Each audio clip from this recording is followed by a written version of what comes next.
that they needed at that time. So therefore, doesn't that remind you of a place called the Zania that they used to call South Africa?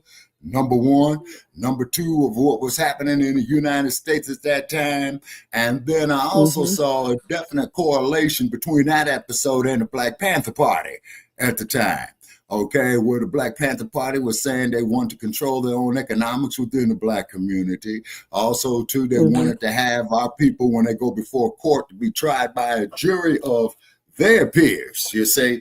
And then, of course, we do know how that there happened. And then, too, we want to talk so much more on that as well, too, is because what's happening is this is pretty much of an ad-lib episode, is because I've been going through some changes on my internet right here, and I'm wondering if people are having the same problems as well, too, if you know what I mean. Somewhat. Yeah. And I'm thinking it's no coincidence, is because I don't know where you're located at, Sister Nyota. And also, too, we got Joe. Joe's in the house. Unmute your mic, Joe. And then, too, is because it's in a certain region of California, and they pretty much control and influence the narratives of this, what could be said out here. So much for public speech, you see. So we don't want nobody risking getting their pages set down. We're trying to build bridges. You see what I'm saying? We're trying to evolve this here, to pretty much a united Black network, speaking of things of dealing with us, okay? And then, Brother Joe, please unmute your mic. It's always a pleasure to have you. You too as well, Brother Paris. It's always a pleasure to have you. Although you're a Ponies fan, man. You know what I'm saying? No, you're a Gators fan.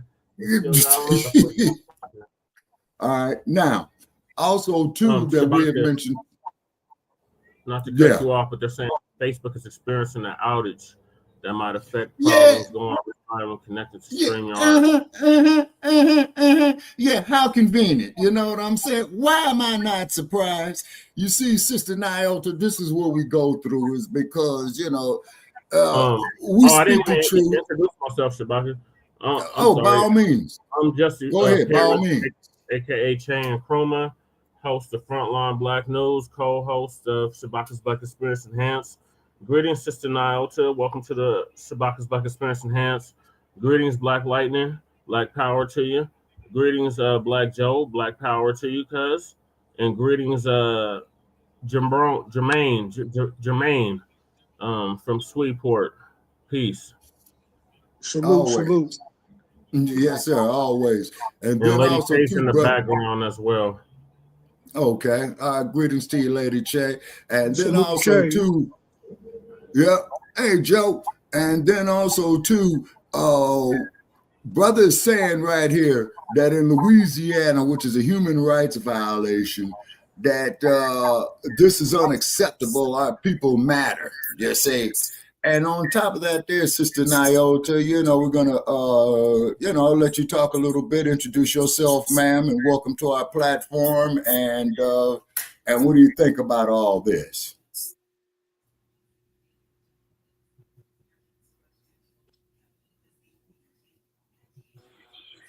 Wow, I'm experiencing difficulties on this end.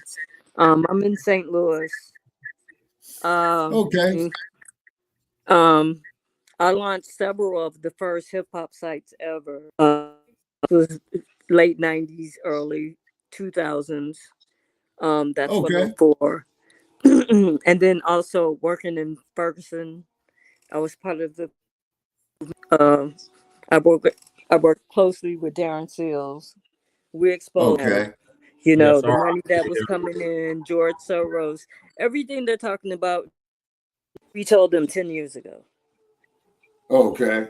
Right. I was in Ferguson too. And it's taken all this time for it to come out. Okay. And then, of course, too, and I'm putting it out there, is that George Soros owns the 501c3 to the Black Lives Matter organization. It's okay. The so if anybody's Soros, he thing from Hillary, all the Democrat leadership, Black Lives Matter. Uh, he funded the whole Russia. I mean, he's like an octopus. You know what I'm saying? Right. With he has his hands in everything. Yes, and ma'am. people have how deep this rabbit hole goes. Like, really. Exactly. Exactly. Exactly. If I were to tell you, well, I'm not going to say because I already know what time it is, but believe it. Oh, absolutely. You know what I'm saying? You would not believe it. But then again, Yes, ma'am. for the past 10 years, that everything that we're experiencing right now, we're going to experience in the future. And back then, people called me crazy. They said a militant. No, it wasn't any of that. It was Okay. understanding Join the club. the things, understanding how the pieces on the chessboard were moving. Oh, without a doubt. Without a doubt. And then to prove your point even further, Shabaka, sister. Yeah. Shabaka, I wanted to add, I went down to Ferguson in 2019. I'm actually Okay. part of Universal African People's Organization with Zaki Baruti. Okay, good. I met Brother Hakeem Mahabuti and his wife down there in Los Angeles. No, not Zaki Baruti, Shabaka, Zaki. Oh, okay. Baruti. Oh, Zaki. Okay, so this is another scholar. Okay. Yeah, Zaki Repeat Baruti. That, okay, yes. I'm sorry. I went down to Ferguson in 2019 for the African convention. The African convention that they had in Ferguson, and joined the UAPO, which is the Universal People's African Organization, which is headed by Zaki Baruti. Okay. And the qualifications, Shabaka's Black Experience and Hands-On Blog Talk Radio, as you know, Brother Paris and Dynamite. We had started in Oakland, California, which is the birthplace of the Black Panther Party.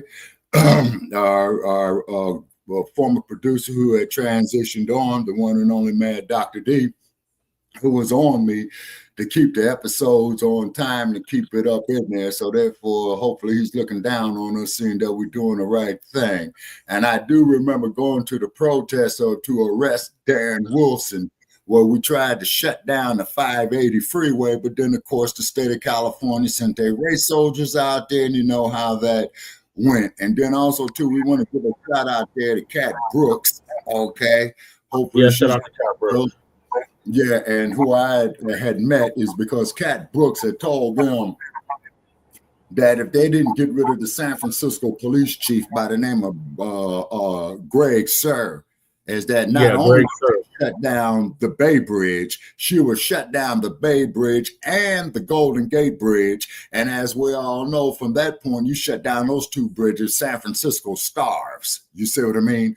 Okay. So bringing it up here into 2025, what we got to do, ladies and gentlemen, is control our own educational system for our youth. Is because I was looking here on Cartoon News Network, and I had one of their top news reporters talking about how the students are going behind on these national scholastic I don't want to say SAT scores, but the scores or the test that they give the children, from grade school to high school, and they say that it is going down more and more and more. So what it is that what you have in here is that you got all this AI that's taking over everything. You see what I'm saying? It's artificial intelligence. Now, what's going to happen when artificial intelligence realizes that human beings are imperfect? What's going to happen on that? You'll say it's already realized that, Shabaka. It's already realized that when it's already created its own language that only it understands. And here's the thing about the AI, Shabaka. We don't want to be behind the curve. We were behind the curve when it came to the internet. We were behind the curve when it came to the cell phones, even though it was a black man that created the cell phones and the computer chips for the phones and the laptops. So we don't want to be behind the curve again. So we need to practice. We need to get our youth into these cyber security and cyber technology programs, so they can understand how the AI works, so they can learn how to control it. It's only dangerous if you don't own and control it. Exactly. And then keep in mind, as you know, Brother Paris, that we spoke in the past, I passed the front door to Facebook over there in Menlo Park, okay? It looks like a military base. It is huge. It looks like a military base, barbed wire fence, the whole 9 yards, you know what I mean? And then when you go down there to Twitter on Market Street in San Francisco, I believe that there's Market and 10th, you know, Jay Militant, you know, would know about that more than me. Yeah, it's Market and 10th about that. I remember I was out there. I was out there in 2017 and in 2019. Okay, now look at how much juice that boar is getting, because I'm putting it out there. I'm responsible for this statement, is that Elon Musk is no African. He is a Boer. He is a descendant of the Dutch, okay? And for those of you who want to check that out, you need to check out a film called Zulu Dawn that they made in the early 1960s that I was looking at last night to pull some data on that. Now, why am I mentioning Azania? It's because this is where all your diamonds is coming from. This is where all your silicon is coming from. This is where all your precious materials is coming from to make this internet stuff happen. Why do you think they down on Ibrahim Traore so much? And I hope, you know, President Traore is doing the right thing. I'm hoping he won't be a neo-colonialist. It's because he has nationalized all the gold from France. He has kicked out the French ambassadors. You see what I mean? And he's trying to build it up. And the brother's only 35 years old. You see what I'm saying? And he got rid of one European and brought in another European, the Russians. Okay. Now, see, that concerns me right there. See, that right there concerns me, because that tells me what the Russians going in. Then soon, Xi Jinping, China is going to be going into South Africa to get all the gold and diamond and silicon. See, that's the problem. You see what I'm saying right there? How come Xi Jinping is sending people over there because they got a shortage of women in China, so he's sending them over there to procreate with the women in Azania. Okay, wait a minute. You're right about that. Is because wasn't they doing the same thing over there in Zaire too, or which reverted back to the Congo? Yep. Okay. All righty. So that there goes to show why we in the diaspora, you know, need to control our own economics. And another question is, ask yourself this here, people. Why is it when all these other groups of people come to the United States, the first thing they're doing is setting up their businesses in the Black community? Okay, just like we had talked about this here a few years ago, Brother Paris, about Latasha Harlins. You see what I'm saying? Yes. You see, I was 4 when she was killed. I was 4 years old when she was killed. Okay, I was in my early 30s. Wait a minute. Yeah, I was in my early 30s at the time. And then in case two, Sister Nyota, is that I lived through the Watts riot in 1965. I also lived through the rebellion in 1992 in Los Angeles with no justice, no peace. Okay.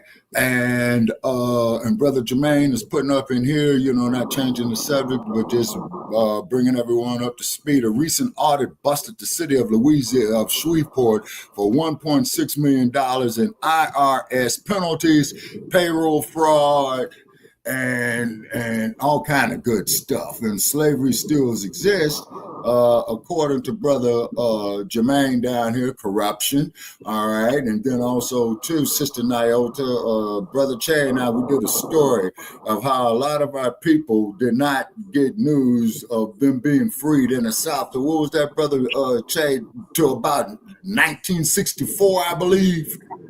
Yeah, Black Joe shared the video with us that slavery was still going on all the way into the 1970s in the United States. Yes, sir.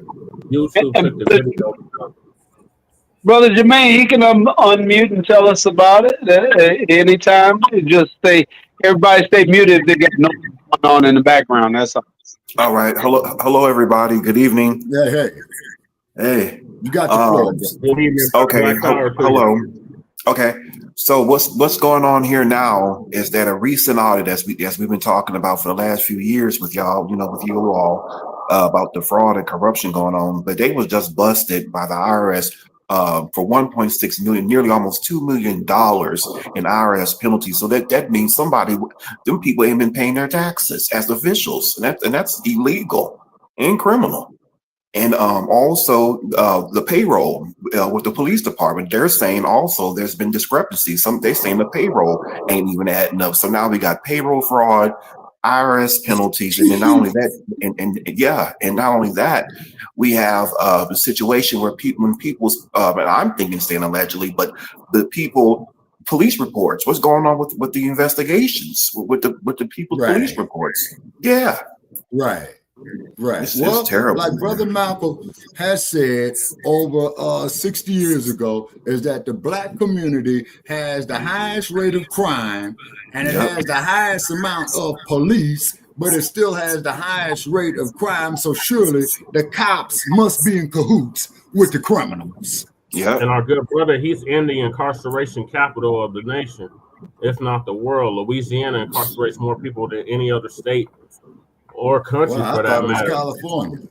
No. Okay, well, I won't be going through your great state of Louisiana anymore, because people have challenged me, Sister Nyota, and Black Joe's in there with me. Feel free to comment. Well, Shabaka, when are you going to take your black behind into the South, man? You talk all that militant stuff out the West Coast when you're going down South. Okay, I went down South. I went to Florida. I went through Alabama.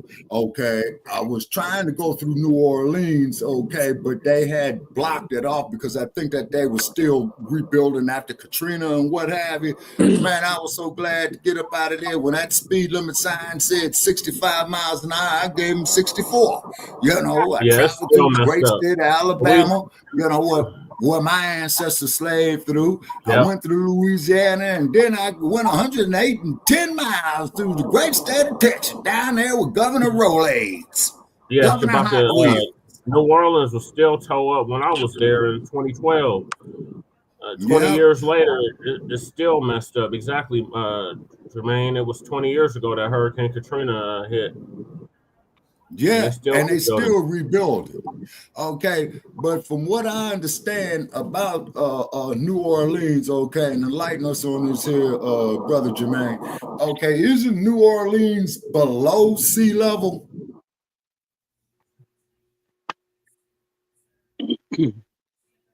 Brother Jermaine. Oh, Jermaine, we can't hear you. Go ahead. Oh, yes, it's below sea level. Okay, all right. So that's the problem right there, is because what it is that with the water being higher than the land mass, and then of course, when the hurricanes come through, taking the same, when Hurricane Katrina, when Hurricane,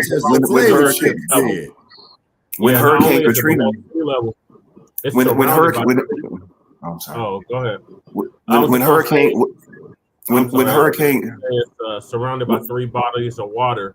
It's surrounded by Lake Pontchartrain to the north, the Mississippi River to the east, and the Gulf to the when Hurricane Katrina hit, the people thought it was going to be another small storm, but little did they realize, they still to this day don't know how those levees broke. Why the levees broke is because we still don't know. Oh, a lot of people were saying that the United States, that the National Guard was blowing them up. Are they released? I think they might have opened them to release more, to get the pressure down. But I think that caused a major disaster. Because I remember following it. Because I used to study the weather real tough. I still kind of do. And it had, when it hit Florida, they was like, oh, it's just a little tropical storm. It ain't gonna amount to nothing. And then once it hit the Gulf, it just turned into a freaking monster. Yeah. Wow. Okay. All right. I see Sister Nyota has left our chat. Okay. And we thank her for coming on. Okay. She's back, Shabaka. I think StreamYard's kicking people out again. She's trying to get back in, but I think StreamYard kicked her out. Okay, there she is. Oh, man. I'm here. Oh, okay. Thank you, sister. Yeah, don't leave, sister. Don't leave, sister Nyota I'm, Uhura, I'm because just one thing. sitting here absorbing everything. I'm listening. Okay, okay. And then keep in mind, though, too, another thing about the character that Nichelle Nichols played on Star Trek, Nyota Uhura, there were episodes in the on the Star Trek series where she was speaking Swahili and what have you. Now, Brother Che, now this here was at the time, man, where, you know, the black actors were pretty much getting some exposure on nationwide TV. And I think the first one to come on television at that time was Bill Cosby in a TV series called I Spy. Okay. If memory Yeah, but I serves me think you're correct. correct about your I Yeah. Spy. Yep. Yeah. Okay. And then the other thing Yeah, was it is an open carry state. picking it up as well, too. And then, of course, then there was Diane Carroll. Oh, man, it's getting hot in this room. Then there was There was Diane Diane Carroll, which Carroll, did a TV series and there called was Beauty. Eartha Kitt. Shabaka, don't forget about Eartha Kitt. Oh, yeah. Eartha Kitt. Yeah, she was the original Catwoman on the Batman series, where she always used to make her classic line about everything being perfect. And then keep in mind is that she was invited to a luncheon with Lady Bird Johnson when LBJ was the president, and she had made the statement, how does Lady Bird Johnson feel about all the black young men getting killed on the front line in Vietnam? And they kicked her out the White House, and then she was under a lot of scrutiny. And then, of course, at that time, we all know where the heavyweight champion refused induction, you know what I'm saying, citing religious beliefs. And as you know, Brother Che, you've been with me on Blog Talk of all the nonsense that I went through, man. And I was called everything but a child of God. And we took great pleasure pushing the eject button on. You have her book, Shabaka. Don't forget the sister. You have her book. Which book is that, brother? Cicely Tyson's book. Oh, yeah. Just As I Am. Yes, I do have that book by Cicely Tyson, Sister Nyota. And as you know, she made a big name for herself playing Rebecca in the motion picture called Sounder in 1972. And she was on a movie set, you know, getting into character, meaning studying, you know, her role that she was about to play. And this white producer had stated in her presence, repeat, in her presence, ma'am, well, we're going to start these blacks exploitation things because one thing these NGRs pay for will go for is sex, violence, and drugs, and we're going to give them a belly full. So that's where you got the Mac, Superfly, Cleopatra Jones. You know what I'm saying? What was some of that other junk? Willie Dynamite. Oh, man. Shaft and Shaft's big score. But however, when Richard Roundtree did the third Shaft, that was called Shaft in Africa. I kind of liked it. That is because they went on location, you know, to East Africa, I believe. And then, of course, you know, it was human trafficking. And then, of course, you know, the plot where Shaft had went there and busted the individuals who was doing it. Then also, too, there was a young actress at that time who was born and raised in San Francisco, and she passed away at the age of 65, and her name was Vonetta McGee. Okay, all right, and Miss McGee passed away, and a few years ago, I believe 2013 or 2014, and then also too, another public figure that I met in Southern California, she herself passed away, and that there was Denise Smith. You all commonly knew her as Vanity, okay? And by the way, gentlemen, I saw her up close. The beauty was natural. There was no augmentations with her at all. You see what I'm saying? So the beauty was natural on her. But why is it when it comes to this institution called Hollywood, they always want to depict us in a negative light? They always want to show us in, how should we say, to be politically correct, alternative lifestyles, ladies and gentlemen, if you know what I mean. But they don't never ever want to show a strong black male figure being the daddy, the older big brother, the uncle to his nieces and nephews. You see what I'm saying? Doing something positive. Now, Tyler Perry made a book. I'm sorry, he made a movie called Alex Cross that I'm yet to see. Oh, I hope that thought. We got the Sheik in here. We got Sheik Akbar, Black Power to his ambassador Sheik Akbar. Power to the people. Power to the people. Yeah, greetings, Imam. How's everyone? Happy Okay, we Good. we're still above dirty. We're still above dirty, Mom. How's everything going with you? Because I've been seeing on the net, man, you've been doing a lot of positive stuff. Keep it up, keep it up, keep it up. We just went throughout the Mid-Atlantic region excuse me, I messed that up quite frequently. But in New York, from New York to Atlanta, we've done that region. A few places in between in Delaware, Philadelphia, and Washington, D.C., Richmond, Charlotte, and on down to South Carolina and to Atlanta. In Atlanta, block to D.C., we're actually against these National Guards or against the tyrannical leadership, especially where Donald Duck Crack is concerned. This is a man they call a president who has received every benefit, every loophole in the law has been extended to him. Right. Now, me and you, Shabaka, we go to make our move. Now, this is no good bastard. He's right in person, tampering with our museums and all in our Job Corps places. So we should not let him off the hook. If you want to let him off the hook for some of the stuff you think, we will not let him off the hook for playing the race card and being in the way of us getting the full benefit of the system. There are multitudes of things in the system that he is in the way.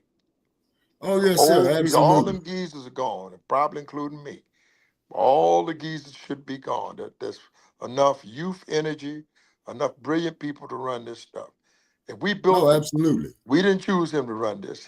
He's self-appointed, self-addicted, self-spirited, narcissistic, and in every way a detriment to our society. You can't even have a decent society. Why? Because to answer the question, he's in the way. How do you find him and be in the way of justice to the common ordinary people? In the way. Right. And they need to start impeachment. In violation of all our constitutional rights, our we call them human and social political rights, our civil rights. And first of all, this bastard ain't never been right. He's setting up with 34 felonies. Now that's the He part was that right about one thing. There is one thing he was right about. We built this country, and we have yet to be acknowledged for it, compensated for it. Yeah, that's a fact. It's interesting. It's interesting that no Democrat would provide funding to a HBCU, but Trump came in and provided permanent funding to all HBCUs. But you know, it ain't spoke about. I spoke about it, but yeah, I hear you.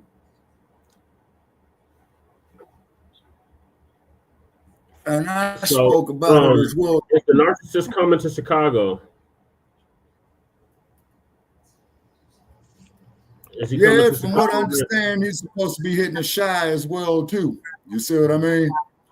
And then the cold part about it is that from what I understand, that I was educated on, is that only the governor of a state could call in the National Guard. Yeah, because the governor. Keep in mind. Now this is the technology. Now, here is your master of deception. He will tell you the state by state. When it's convenient for him and his administration, it's the demand by the federal government, and they carry out whatever they will. So there's usually saying state by state out your mouth if you really don't mean that shit. Right. I mean, take it for real. He can't just go in Chicago. The governor got to tell him no. I'm coming anyway. It demands to go over here. Oh, I'm coming anyway. So there's no right other than following an executive order cannot override your constitutional right. That's what you must know. This is what you need to preach nationwide in local, national, international corridors. My president doesn't even meet. My president, Ibrahim Traore, don't even meet with the no good bastard. Because he know he's bound to set you up. He's bound to come and try to take your life. He's bound to bomb you if you don't agree. So you got to stay the hell out of his way. So he'll stay the hell out of your way. Exactly. And you see, No, and that, brother. why, We keep getting in the way. And we got to work more brilliant in our social, political stratagems, in our own military. The blacks don't have a big military, but we got military, and none of them want to tangle with none of us. Exactly. So yeah, I got pulled in by seven. I was surrounded by seven. Those squads that you hear about going across DC. I was surrounded by seven of them, and I shut them down. But you got to get skilled, brother, and no, you can't allow these people to move in on you. I said, well, damn, what was there a felon? These are the things you need to know. Was there a felony committed, and does the dispatcher have someone meeting your description on a dispatch? Exactly. If he says no, then you say, am I free to go? You immediately leave. If he says yes, leave. Don't say anything. Anything you say can be used against you. But also what people forget is anything you do can be used against you as well. Oh, you got to get brilliant today to work this thing. We're up against tyranny and oppression. And then it's keep a in battle mind between right and wrong.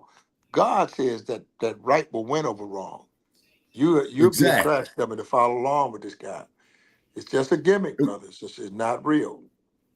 Just like you change up there, go down to the Costco and see if you go over there and get you a sign that says Sam. You can put that Sam sign, and come back next week you can put a Walmart sign. Come back in 3 weeks you can change it to Staples. Come back a month later you can change to Best Buy. But one thing, that building did not change, right? That land did not change because it's called what? Real estate. And I'm telling you straight up and down, close and personal, realism is what run this world. If that shit ain't real, it's not sticking. Realism runs the world. Real estate and realism run this goddamn world. And if you wake up to that and start using it, you won't have no trouble out of Donald Duck Trump, his adversaries, his proteges, his National Guard, or anybody else that's seeking to do an injustice towards you in this world. And I just say, my. That's what I say. Oh, absolutely. And here's something for you people. And I'm going to put this on you. And I think I mentioned this here to you too, Brother Chad, is that I was out there exercising a constitutional right in the year 2014 in Solano County, California, right? Okay. I was arrested and I was cited out, right? Do you know that all the way here in the great city of Sin City, Las Vegas, Nevada, that they had billed me, man, $200 for court costs, man. And this happened well over 7 years ago. So I called the Joker up. Hold it. I called the Joker up and I said, man, this is 7 years old, man. So, what are you chasing me after this here for? You see what I'm saying? They said, oh, court costs don't never expire. So it ain't no fine. It's just that we jacking you up for court costs. So I had to give Solano County $200. And then I'm putting it out here too on the airwaves to the great county of San Joaquin in California. You all sent me a jury duty summons, okay? And I have not been a resident of California, of San Joaquin County about 7 years. So I'm saying, how are you all going to send me a jury duty summons? I mean, y'all going to put me up in a 5-star hotel? I'll go. Y'all going to pay for my transportation and my gas? I'll go. And then what I'm going to do, okay, is that if the defendant is black, I'm going to vote him not guilty, not unless, of course, it's something extreme. You see what I'm saying? But as far as him not paying traffic warrants or all not, let the county eat that cost. You see what I'm saying? So I'm waiting on some feedback on that. You know what I'm saying? Because our people do not get fair trials in these kangaroo courts. You see what I'm saying? So as a moral consciousness, to me, knowing the injustice that happens to us through these kangaroo courts, okay, I can't do it because your system itself is corrupt. Okay, like the O.J. Simpson case, if our people recall there in Los Angeles, okay, and you can research this here too, Sister Nyota, as that O.J. Simpson was acquitted of 2 counts of murder, okay? So what had happened was is that all the white folks in Los Angeles County went down there to the criminal courts building that sits right there on the corner of First and Broadway, okay? And they were protesting, this is wrong. OJ should have went down the tubes. This is revenge for Rodney King when they beat Rodney King and the cops was acquitted. Guess what I say? So what? You see what I'm saying? So what? They're going to beat that man 52 times with batons. And then Ventura County, which is an ultra-white conservative county, that's why they moved it out there. They didn't have the case in LA County where it should have been. And that's where you had the infamous line, no justice, no peace. And that there brought about the worst urban riot in U.S. history, okay? And I remember just like it was yesterday, Sister Nyota, and this here was over 30 years ago. 30 years. And I think I still got some of my mental faculties left. And Los Angeles looked like Beirut. You see what I mean?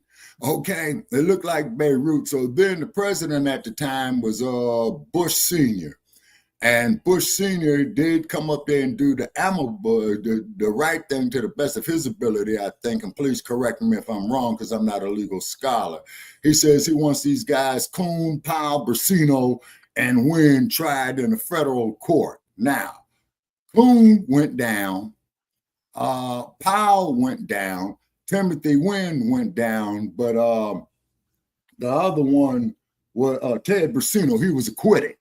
And then they were saying is that in the video that Brasino, and I looked at it closely, is that Brasino did try to intervene to stop them from beating on Rodney King. But the sad part about it is, here's a man that got hit upside the head 52 times with a baton. And then when they had the party there in 1992, the news goes in, can we just get along? Man, that dude, I got to laugh to keep from crying on that one right there. Man, they hit you in the head 52 times. 52 times. Kept hitting them with the taser again and again and yanking the prawns out. But then from what I understand, though, those prawns were supposed to only been removed by medical personnel. So what had happened is that Daryl Gates, who was the chief at the time, had reviewed the reports because I read his autobiography, okay, called Chief. And then my suggestion is, people, if you're gonna crumb bum on somebody in the public, read their autobiographies. Use it against them. Oh, and by the way, too, Mr. Larry Elders, if you out there in StreamYard land, I'm reading your book too, called The 10 Things You Can't Talk About in America, Mr. Elders, and I think you should be disbarred. So therefore, I'll be more than happy to debate with you and also to bring Leo Terrell as well, too. He's going to say we don't deserve reparations and we built a friggin' country. I yield. Brother Che, take it over, sir.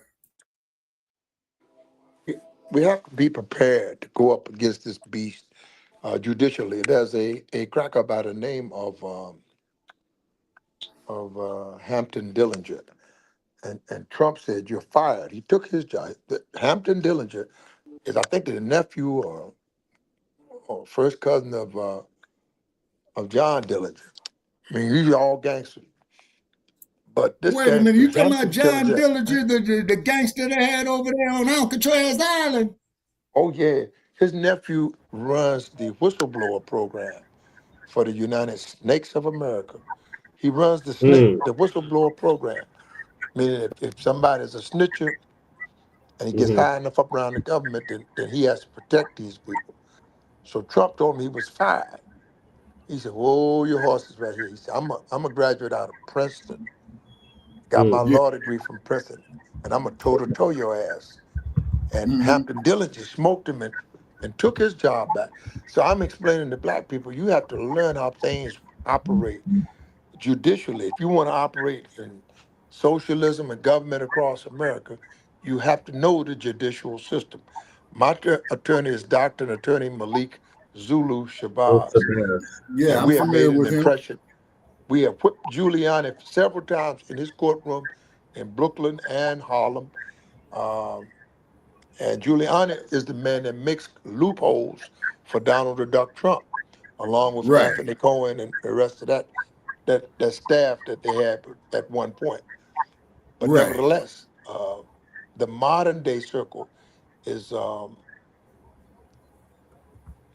I just don't conceive a man with 34 felonies doing anything except going to jail. But of I course, agree. Whitey on the Moon see things quite differently than me and you now. Yes, I sir. see someone needs to explain that to the American public so they can get the record straight. Because right now they're twisted in a lopsided equation, can't see up, can't tell up from down, the average guy walking around is totally Hey, Yep. perplexed MD. on these subjects. And Yeah, we yeah. need to get And some then, right knowledge so we can manage better and stop embarrassing ourselves going along, getting along, trying to yes, sir. appease Mr. White. Yeah. Oh, we love Yeah, everybody. speaking of that, You know, trying to get along and all that. I'm Joseph okay. You McNeil okay, passed buddy? away. Shabaka. Who? Joseph McNeil passed away. Shabaka. Remember how you used to talk about sitting at a lunch counter begging for a cup of coffee? Yes, sir. The creator of Core passed away. Joseph McNeil. Oh, yeah. James Farmer. Yeah. Am And I we should right have on that? we should James have done Farmer? way beyond No, lunch not James counters. Farmer. Shabaka. Joseph McNeil. Okay. Okay. Okay. Okay. He was All righty, 80. Brother Che. He was either 82 or 83.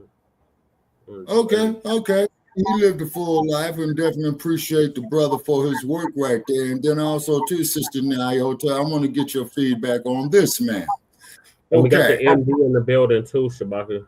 Okay. Hey, what's up, MD? Okay. All right. And now, Sister Nyota, I got a question for you, ma'am. And feel free, please unmute your mic to answer this question.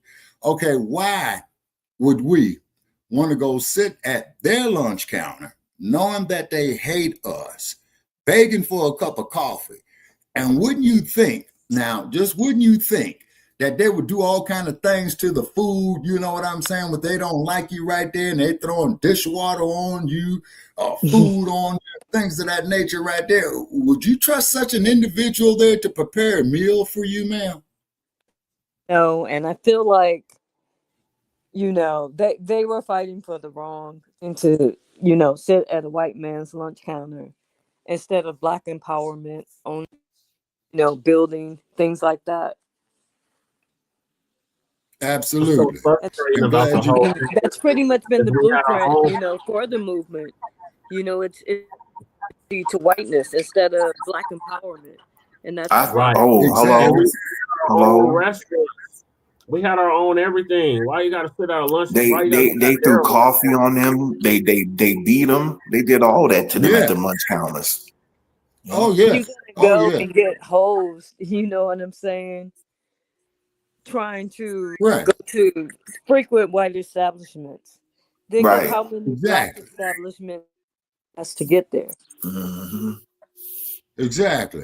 And then also, too, I advise Not anybody, just if you that. don't I do it, mean, go just ahead, one last Nayo. thing. It's like Absolutely.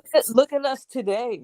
We have great opportunity right now with Trump in power, with him handling the Democrats. They don't have their foot on our necks right now. Saying we can lay low. Exactly. We got to build all black everything because I'm Oh, tired of absolutely.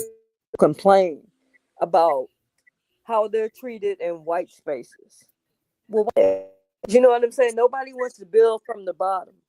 Everybody wants to jump into something. But the problem is that's somebody else's table. That's not your table. And all somebody else's table are crumbs. That's it.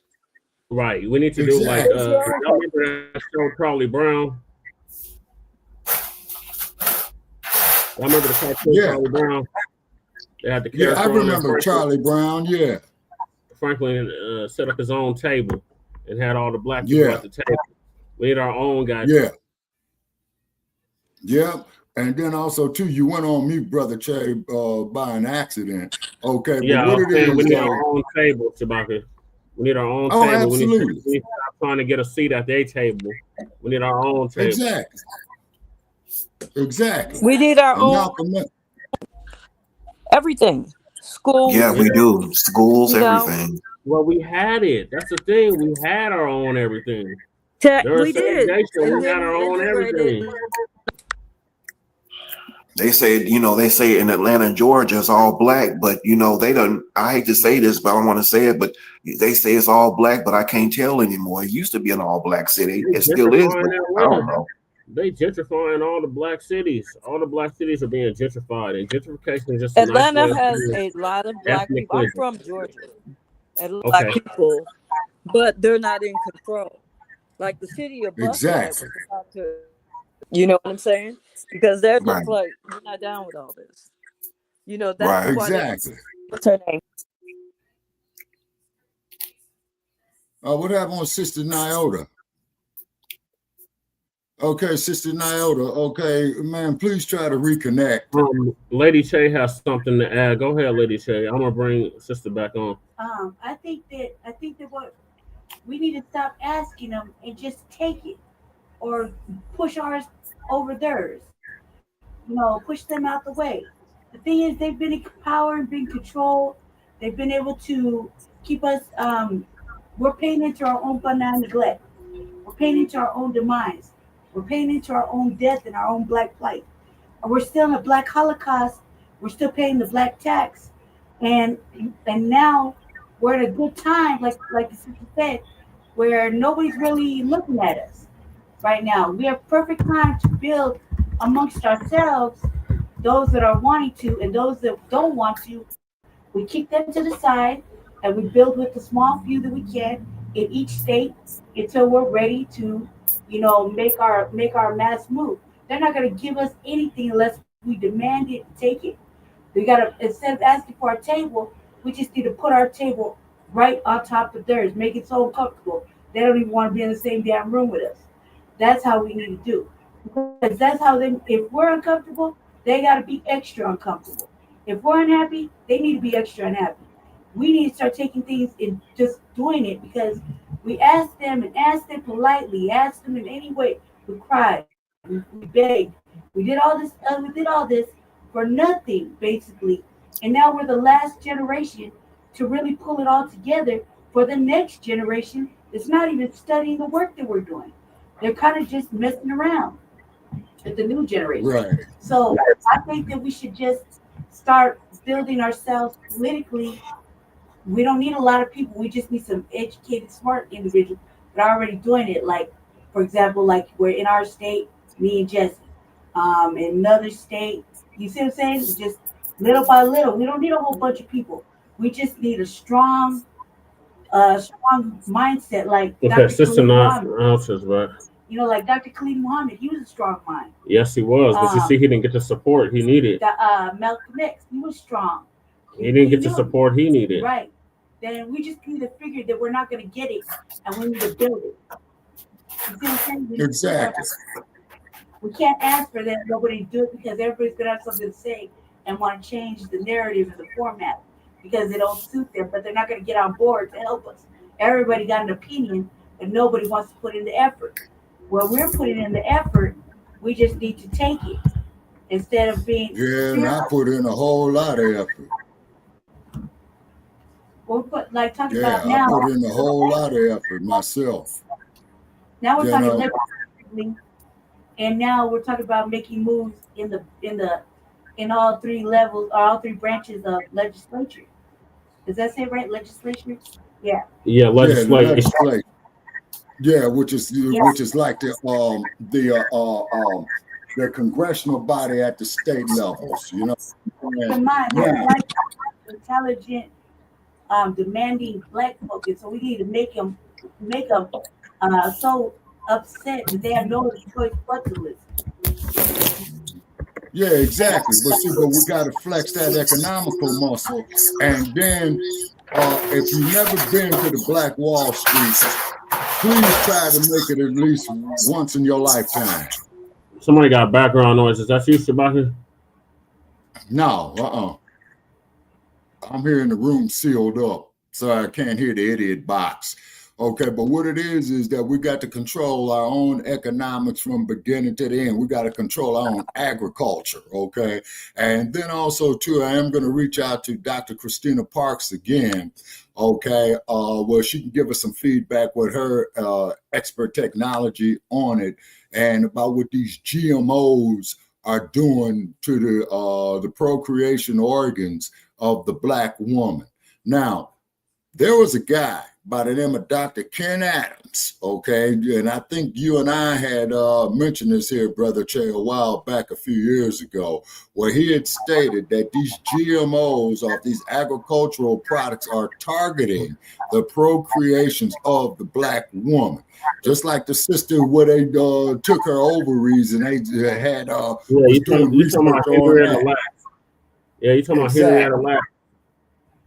That part. You see what I'm saying? That part. Yeah, she's the reason for the stem cells. They use her cells for stem cell research to heal her cells. They said they kept multiplying. She had cervical cancer. She went in to get treated. They took her cells after she died, and they just kept multiplying. And they used her cells for medical research. And they waited over 50 years before they let her family know. And her family just sued them. Her family just sued them for millions of dollars. I think they won too. Okay. I likes. And then keep in mind too, if you notice, people, that they always don't declassify the files of these infamous cases until 50 years later. The reason being is because all the culprits are dead just off the law of biophysics. Now, if they are going to seal some files like that, it should not be sealed for no more than 10 years. So therefore, the jokers who participated in this are responsible. Look at Epstein. They can come out there, man, and say any and everything about Epstein. Is Epstein going to get prosecuted? No, because he got kicked off the planet. How convenient. You see what I'm saying? So therefore, Brother Che, in your political moves, man, you might want to introduce that man to one of these state legislatures. I'm just putting it out there as just a suggestion. I yield. Well, right now we're in the process of introducing a Freedmen's Bureau to this Colorado legislation.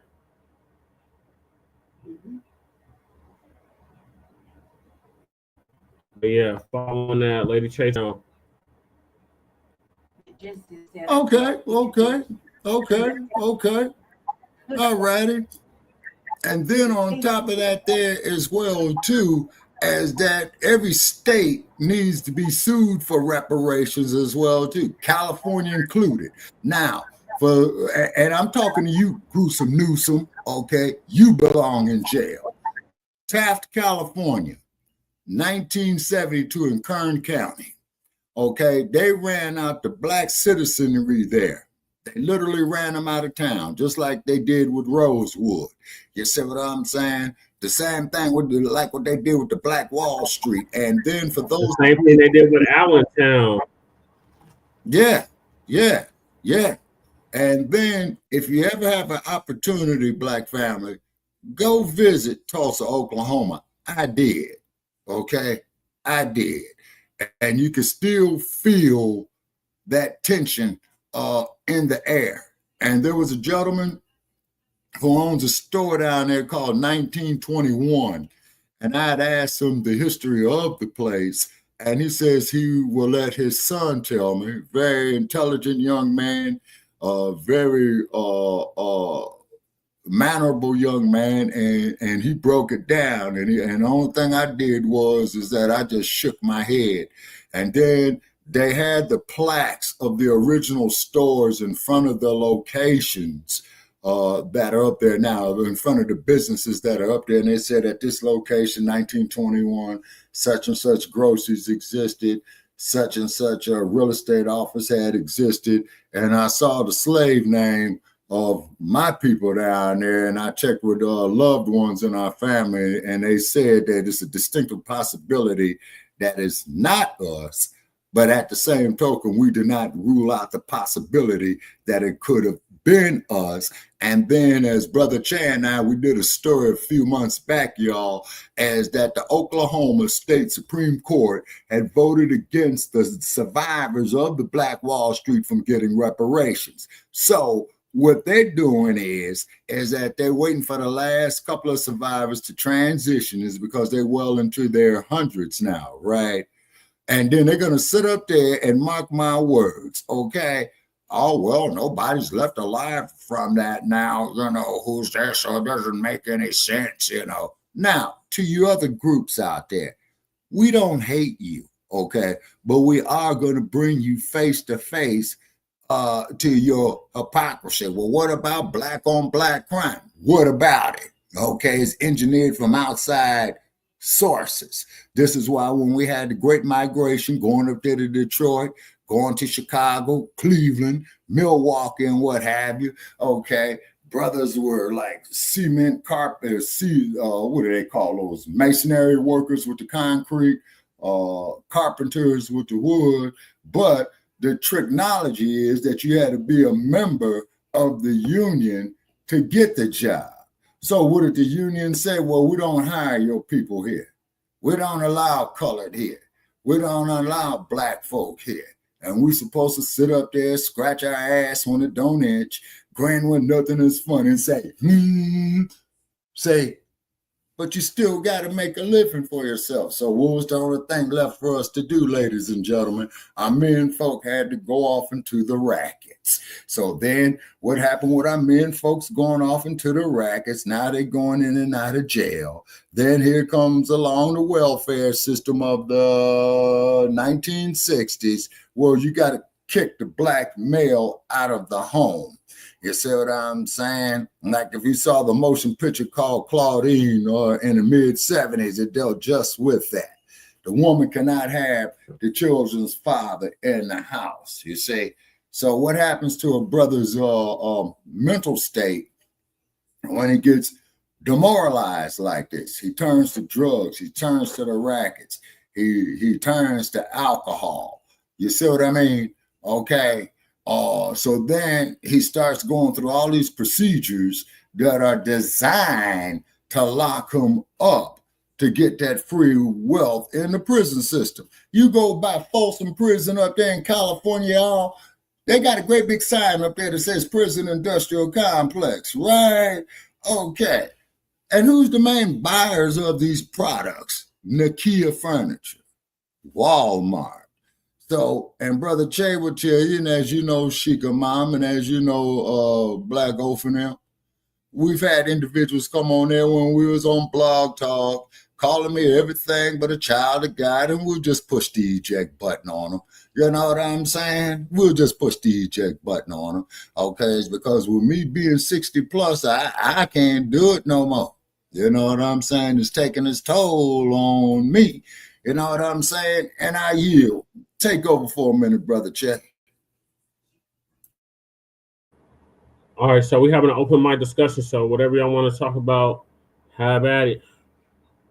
We were talking about the dump initially, but if y'all have something else y'all want to discuss, go ahead.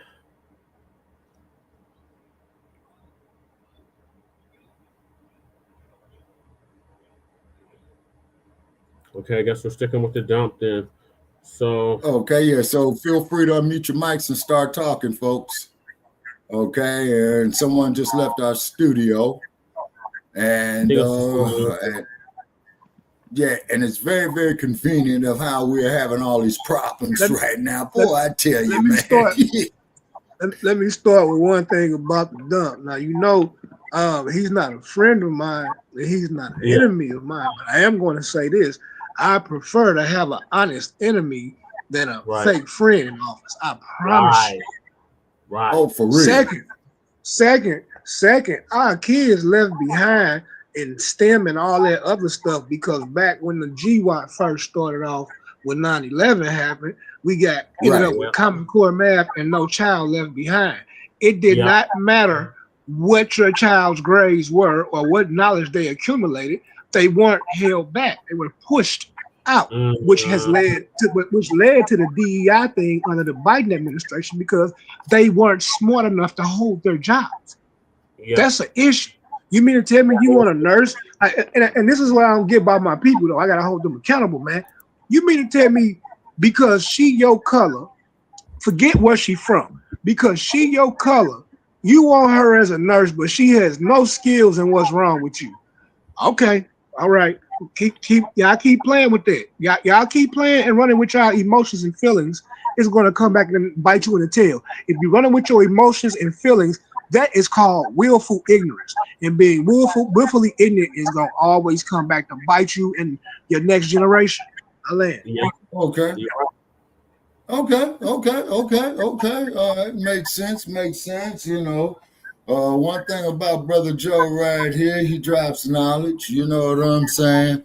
And then I do ask if we have any disagreements, people, please let us disagree agreeably. You know what I'm saying? It's because everybody has something to contribute. Everybody has the experience that they've been through. You see what I'm saying? Jermaine and Sister Nyota. Okay. All right. Are they back with us? Let me check. No. Oh. Okay. All right. It was because Sister Nyota, she just related to me. She's going to try a different location. Okay. And hopefully Sister Nyota could get back with us. You know what I mean? Now, another thing, too, that we want to talk about, okay, is a gentleman by the name of Adam Clayton Powell. And Dynamite, you know, he was always... Yeah. Please play that clip. Okay, give me 1 second to find it. Okay. A young slave boy stood one day before the greatest ruler of his day. And God said to Moses, "What's in your hand?" And Moses said, "Lord, only I've got a stick, that's all." He said, "Well, let me use what's in your hand." And God used that slave boy with a stick in his hand to divide the Red Seas, march through a wilderness, bring water out of rocks, manna from heaven, and bring his people to freedom land. What's in your hand?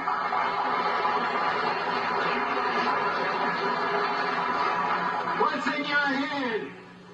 George Washington Carver, who was so frail that he was traded for a broken-down horse as a slave boy.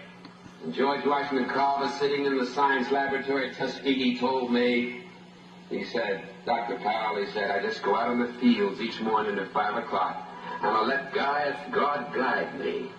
And I bring back these little things and work them over my laboratory, and that man did more to revolutionize the agricultural science of peanuts and of cotton and sweet potato than any other human being in the field of agricultural science." What's in your hand? Just let God use you, that's all. What's in your hand? I've got a string in my hand, that's all, and I'm flying a kite. And way up in the heavens, lightning strikes it. And I, Benjamin Franklin, discover for the first time the possibilities of electricity with a string in my hand. What's in your hand? Little hunchback sitting in a Roman jail? I haven't got anything in my hand but an old quill pen, but God says, write what I tell you to write. Paul wrote, "I have run my race with patience. I have finished my course. I've kept the faith. Henceforth is laid to me." What's in your hand, little boy? All I've got is a slingshot. And the enemies of my people are great and big and more numerous than we are. Well, will David go down to the brook and pick out a few stones and come on back and close your eyes if you want to and pull back that slingshot and let it go? And David killed the biggest enemy, the leader of the giants, against his people, and his people became free, just letting God guide a stone in his hand. And a few years passed, and David is a king. And God says, "What's in your hand?" He said, "I've got a harp in my hand." He said, "Well, David, play on your harp." And he plays, the Lord is my shepherd, I shall not want. Maketh me to lie down in green pastures, leadeth me beside still waters. Yea, though I walk through the valley and the shadow of death, I'll fear no evil. What's in your hand? What's in your hand? Man hanging on a cross. I've got 2 nails in my hand. Father, I stretch my hands to thee. No other help I know. If thou withdraws thyself from me, whither shall I go? And that man, with 2 nails in his hand, split history in half, BC and AD. And what's in your hand tonight, people of Cambridge? You've got God in your hand, and he'll let you win, because he's on your side and one with God. Always in the majority, so walk with him, and talk with him, and work with him, and stick together, and fight together. And with God's hand in your hand, the victory will be accomplished here sooner than you dreamed, sooner than you hoped, sooner than you prayed for, sooner than you imagined. Good night, and God bless you. The infamous Adam Clayton Powell, ladies and gentlemen, okay? And then, of course, as we do know, is that they kicked him out the U.S. Congress when he had mentioned the concept of Black Power. You see what I'm saying? So what does that tell you? You know what I mean? Is that we can go out here, we can participate in these elections at the federal level, okay? But look how they do us, okay?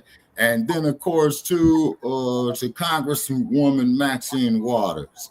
Okay, ma'am, with all due respect to you, because I used to be one of your constituents at one time.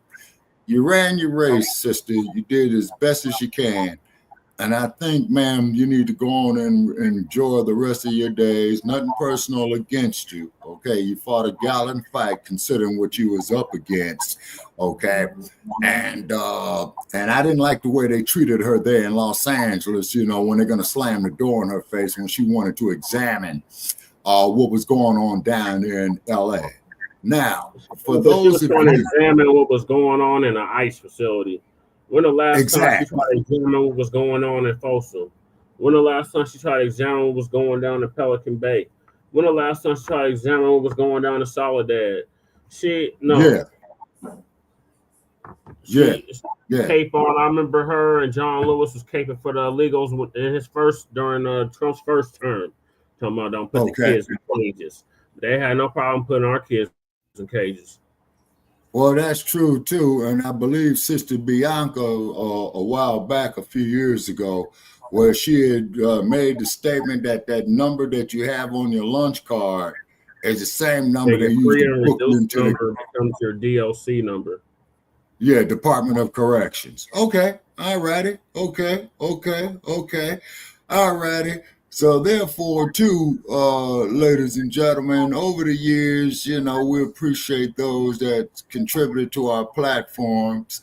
We also loved our haters in there. And also, too, Sarge, you lousy scoundrel, you.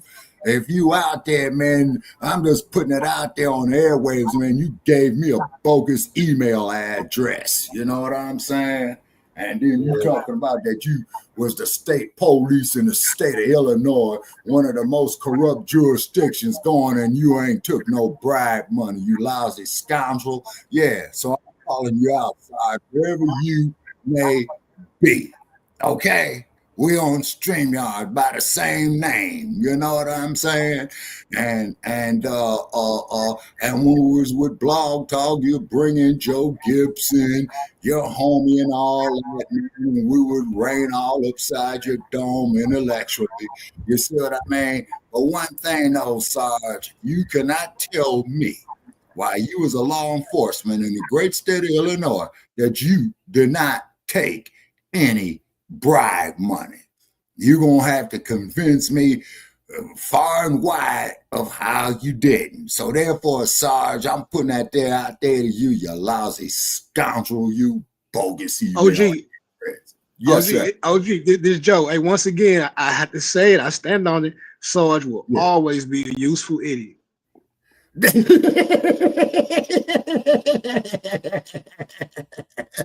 Yeah, that's for sure. Speaking of Chicago, I think about the National Guard. going to Chicago, and the brothers down there saying they got switches and all of that. I think them children are ready for them soldiers. What do y'all think? Yeah, Okay, well, son I husbands think, gonna son husband. My fault. Go ahead. Go yeah, ahead. My fault. Oh yeah, most of yeah, them soldiers are children too. yeah, They got them exactly. You Dracos and see, them switches. They ready for Man, them. yeah, listen. and Chicago then, ain't ready for them. I can yeah, explain to y'all in a quick 2 minutes summary of why they're not ready for the National Guard. Do you want Okay. it, or you want me to leave it Yeah, alone? I want to hear it. When under last year, the Biden administration, when the illegals was hitting Chicago hard, the Venezuelan and Guatemalan gang members that was popping at them and running down on them, they were begging for help from the Biden administration to come in and clean it up. Not just the elders, but the youngsters too, the gangbangers too, because they were tired of getting Yeah, shot at by illegal immigrants. So you mean to tell yeah, me that you all were begging for help from the administration prior to it changing, and you really think that you can go against night vision and thermal?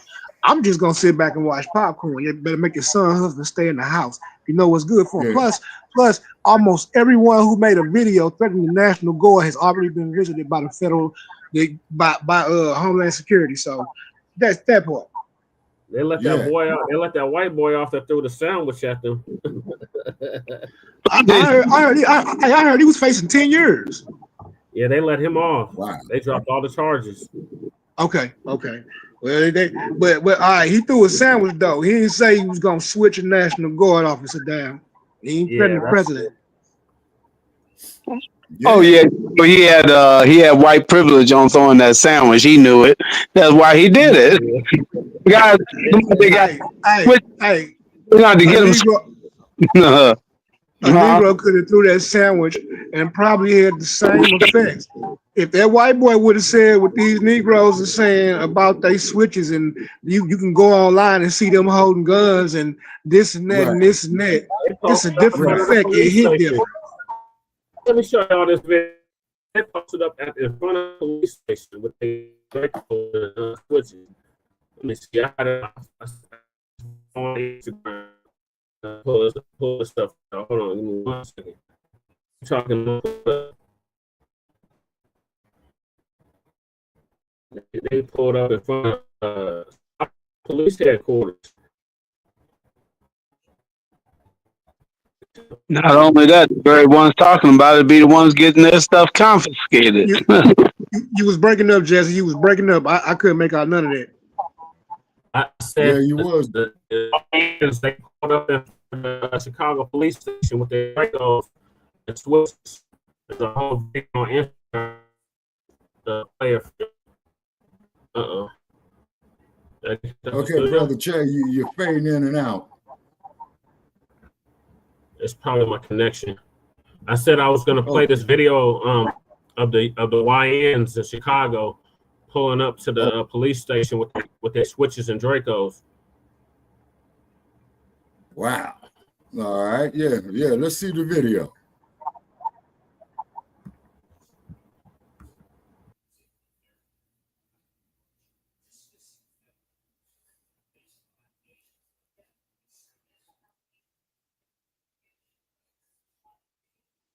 Okay. And This also yeah, go ahead, brother. This also go back to what I said about a week or two ago about how everybody was pressed about the National Guard coming in and who they were running up on.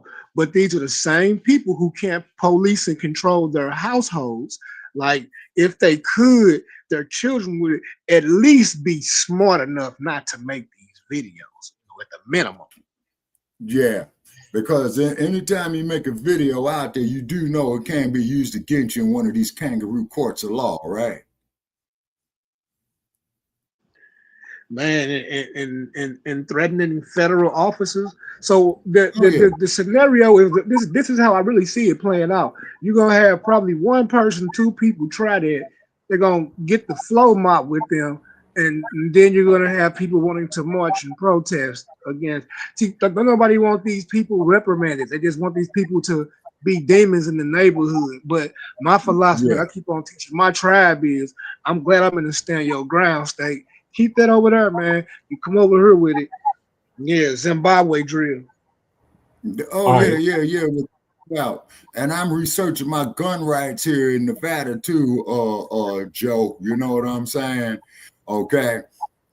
And I had a legal situation where they stripped me of my gun rights in California, and I'm not going to comment on that. You need to check this out. Write you just in case. You need to go ahead and get you a professional sounding letter wrote up to the DA and explain to him the current climate of America, the threats that you face, along with your age. Straight sob story. The killing part is most lawyers can easily charge $500 to do this, whether you win or lose, and they can write a dang on good sounding letter up for you, but they just don't let you know this thing. But petition your write a letter petitioning the DA and probably the judge that'll be over your case. Just write your letter up and have it on standby and a couple copies of it. That's pretty much it. Okay. That's as far as you go with it. It's going to be up to them on how they take the bait. Well, I'm not going to say bait. How they feel about your letter. You understand what I'm saying? But your wordplay within that letter is going to be everything. Gotcha. Okay, so in other words, brother, it's chess, not checkers. Indeed, right. You're an older gentleman. You're non-violent, and you deserve the right to defend yourself. Just as simple as that. Absolutely. There's a lot of ambulance chasing lawyers out here that just missed the mark. Yeah, there is. Funny you should mention that, man. If I may say, I just need 10 seconds. They got a lawyer out here that says, and he's got billboard signs all over Las Vegas, says, in a wreck, need a check, give him a call. Yeah, we got the same lawyer. We got a similar lawyer out here, Shabaka Frank Azar. Yeah. I ain't mad at him. I got the video. All right, let's see it. Right in front of the station, you know exactly what I said, bro. No capping, so it's like, this shit crazy. These little niggas crazy, boy. You know that. Don't say fuck the bitch. You know that. You me in that shit.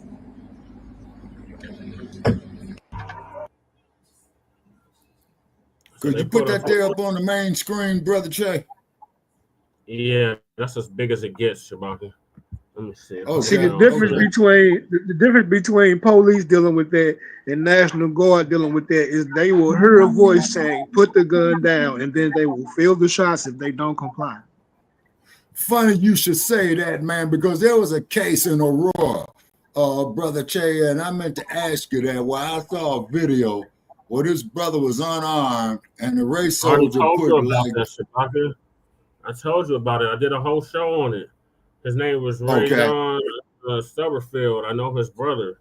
I used to work with his brother. Man. Like I was telling you, the video didn't show the cop sucker hitting him before he shot and killed him. Okay.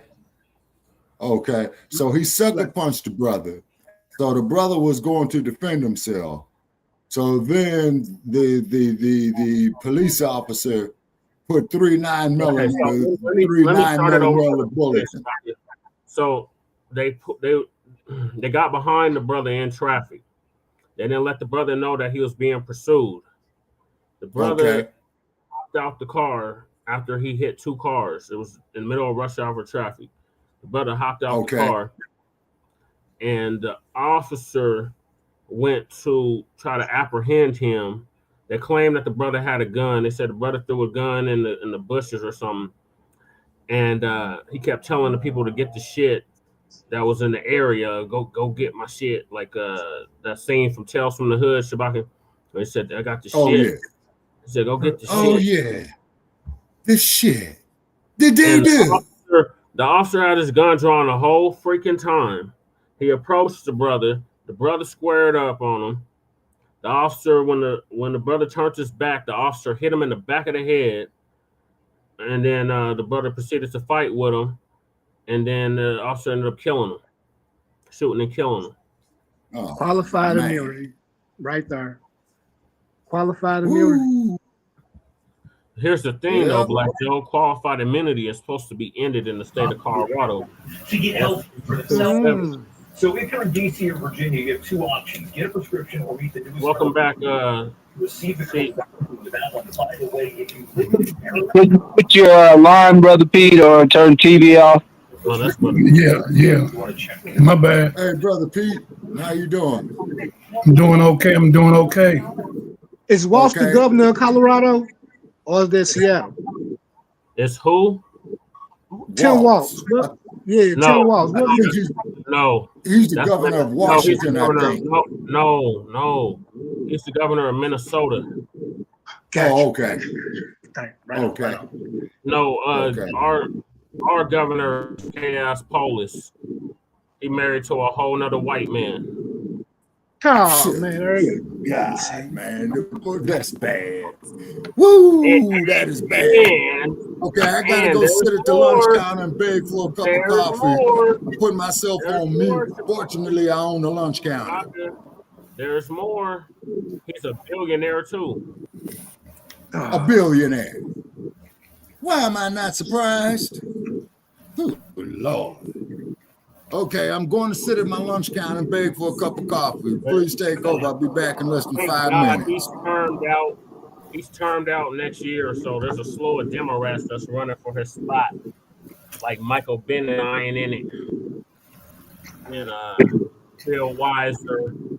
I think Hickenlooper was already governor, so he can't run for governor. Bill Weiser running for governor. Michael Bennett in it. Michael Bennett was just he was just in the national news. He was interrogating somebody. I think it was he was one of the ones that was interrogating RFK at that hearing. Yeah.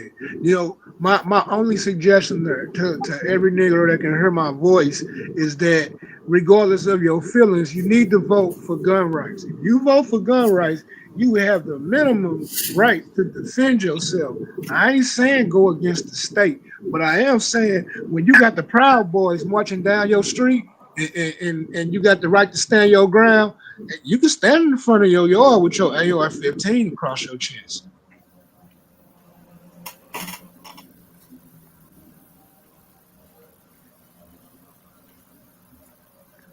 Like what state was those brothers in? Joe, you just brought back a memory, man. You just brought back a memory. Okay, Brother Chet, I think we did this story here on the Atlanta child murders, and what the community had done, they had started escorting their children to school, and and the adults, they had their sidearms with them, shoulder holsters, shotguns, you name it, they claimed it, you know what I'm saying? So we need to bring more of that back. And I do ask, this is just a formality, folks. If we disagree, please let us disagree agreeably. Okay, I land my plane for now. If time permits, hold on, Black Joe. If time permits, I have a video I can play for y'all about the Second Amendment and how it's never applied to us. Okay. Exactly.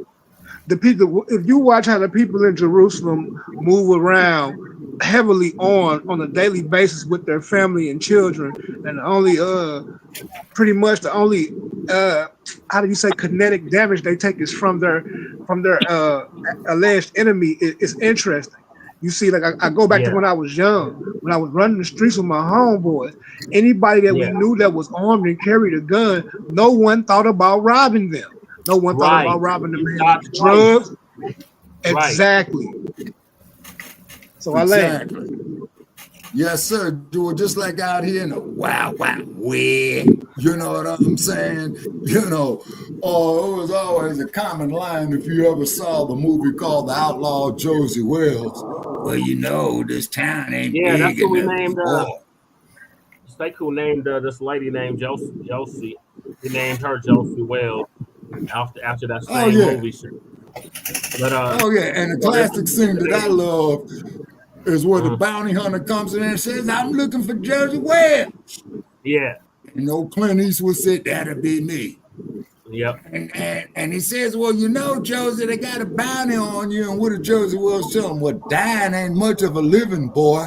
So why don't you just walk about here, man, and forget about it?" So what happened is he walk out, he come back in, And he tells Josie Wells, well, you know, I had to come back. He says, I know. And then he proceeded to kick him off the planet. Mm-hmm.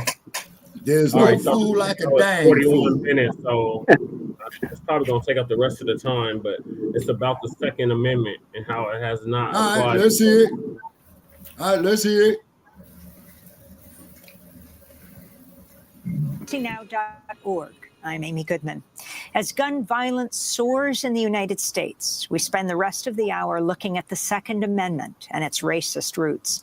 Democracy Now!'s Nermeen Sheikh and I recently interviewed Carol Anderson, author of the new book, The Second, Race and Guns in a Fatally Unequal America. In the book, Professor Anderson details how the Second Amendment was written to empower local militia groups to put down slave revolts and protect plantation owners. She writes the Second Amendment is, quote, rooted in fear of Black people to deny them their rights, to keep them from tasting liberty. Professor Anderson joined us from Atlanta, where she teaches at Emory University. She's also the author of One Person, No Vote, How Voter Suppression is Destroying Our Democracy, and also White Rage, the unspoken truth of our racial divide. I began by asking her to go back in time and talk about where the Second Amendment came from. This emerged out of the fear of Black people from slavery, that there was this massive fear about these slave revolts, Black people demanding their freedom, being willing to have an uprising to gain their freedom. And what that meant then was that you had this language of, we've got to keep this ferocious monster in chains. And you saw with each revolt, with each uprising, a series of statutes being put in place to say that African American, that the enslaved, that Black people could not own weapons, that they could not have access to weapons. And you also saw the rise and the structure of slave patrols and militias that were there and designed to contain that Black population. As the nation began to develop, as you had this war of independence, there was this fear of arming Black people, the fear that even free Blacks who were armed would provide a kind of sense of what freedom looked like to the enslaved.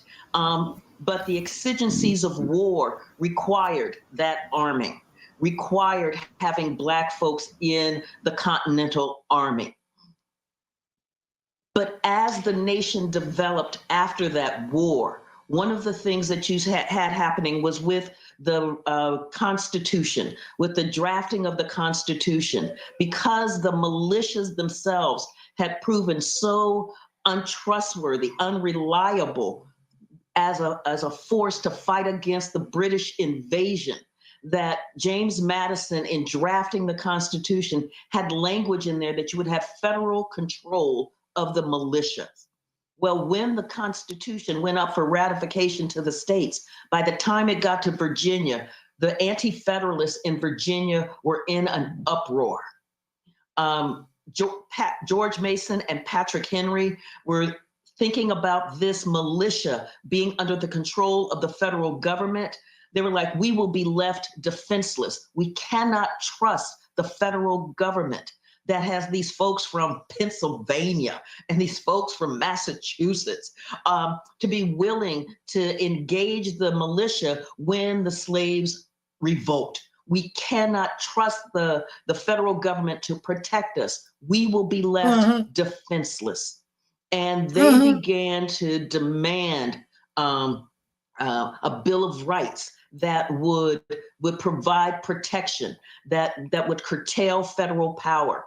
And they began to demand as well a new constitutional convention.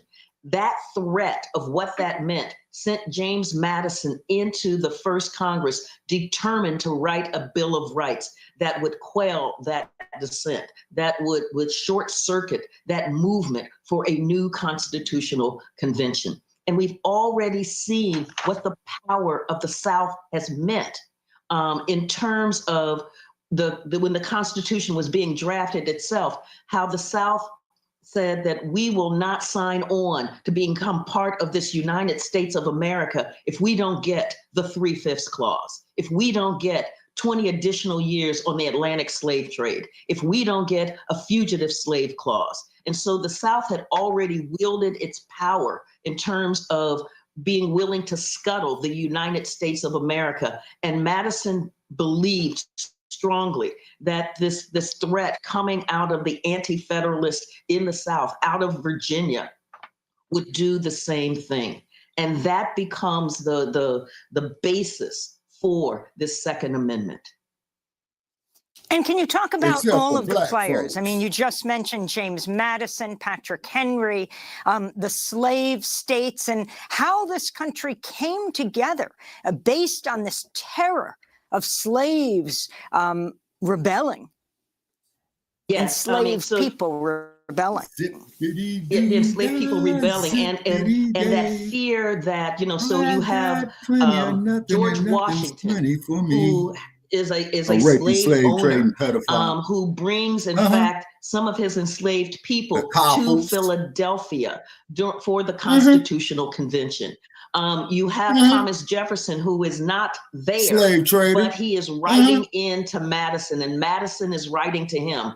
And one of the things that Jefferson is concerned about is slavery, is the way that it will be depicted. And so you have this silence. There's a silence in the Constitution.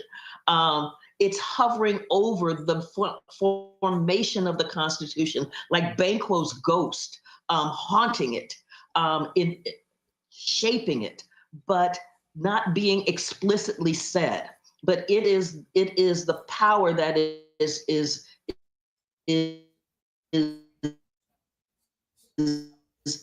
creating this sophistry, this really weird years in the Atlantic slave trade. What they said in South Carolina was that South Carolina would be just a backward place. Our wealth comes from the Negroes. That is our natural resource, and we must protect it at all cost. So this is what is the part of the tectonic plates moving at this time in this founding of this nation. Professor Anderson, could you also explain the significance of the Uniform Militia Act of 1792 and its role in ensuring that weapons and guns remained in the hands of white people? Yes, and so one of the first laws passed by Congress was the Uniform Militia Act of 1792. What it said was that all able-bodied white men between the ages of 18 and 45 would have to be part of the militia. And so here in the law, it is specifying white men. And it said that they must own a gun.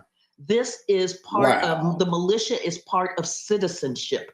It is how you give your service to the nation, how you provide, sound like that the state of California needs the Grand Huey Newton posthumously apart. As an American citizen. And so white men are the definition of American citizen in this framing, and that they must own a gun. And so what you see here is that the militia is given this high status in terms of what it means to be able to control an unruly population, what is seen as a dangerous population. And interestingly enough, I'm sorry. Interestingly enough for me is that we have had a Shays Rebellion that happened right before the Constitutional Convention, where white men gathered together to attack the government because they didn't like a taxation policy, and that the militia would not put down these white men. In fact, you had members of the militia joining this rebellion. And you had to have Boston merchants basically finance a mercenary army to put down Shays Rebellion.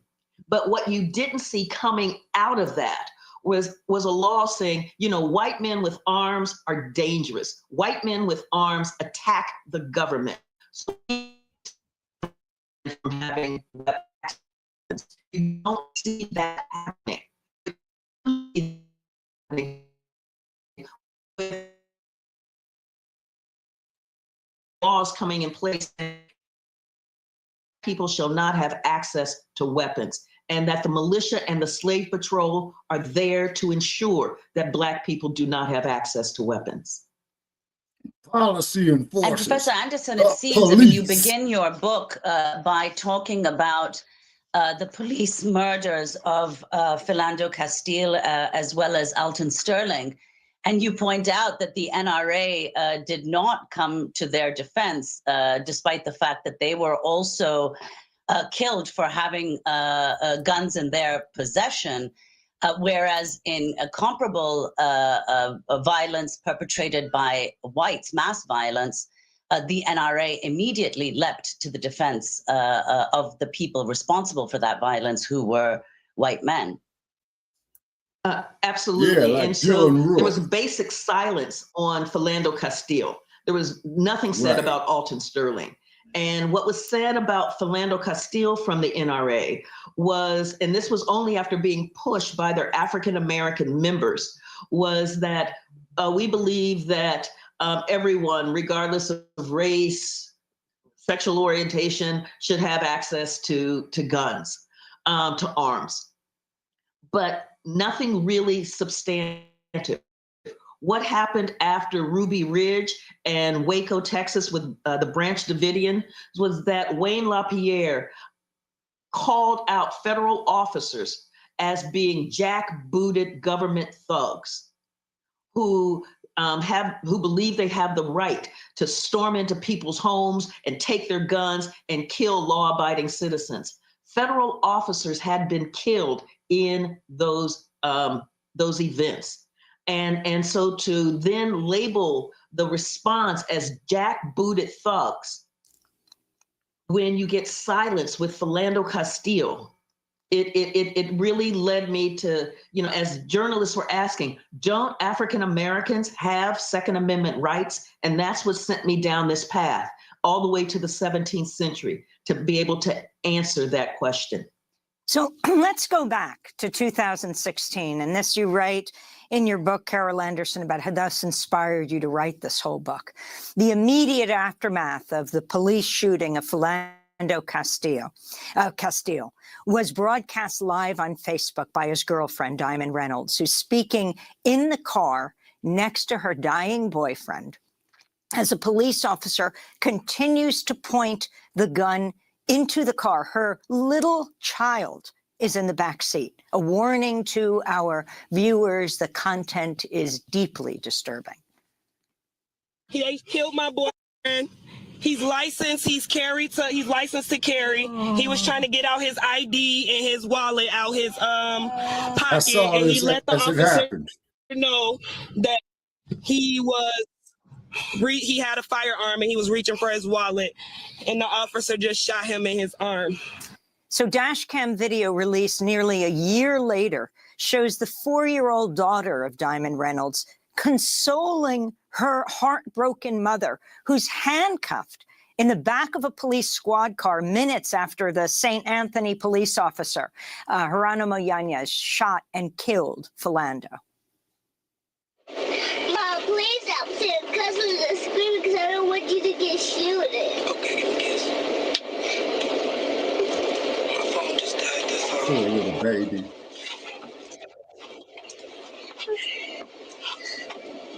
I can keep you safe. It's okay, I got it, okay?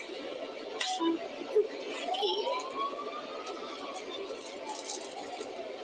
here. I can't believe they just did that. There we hear the crying of Diamond's daughter. The video was released just days after the police officer, Geronimo Yanez, was acquitted of manslaughter.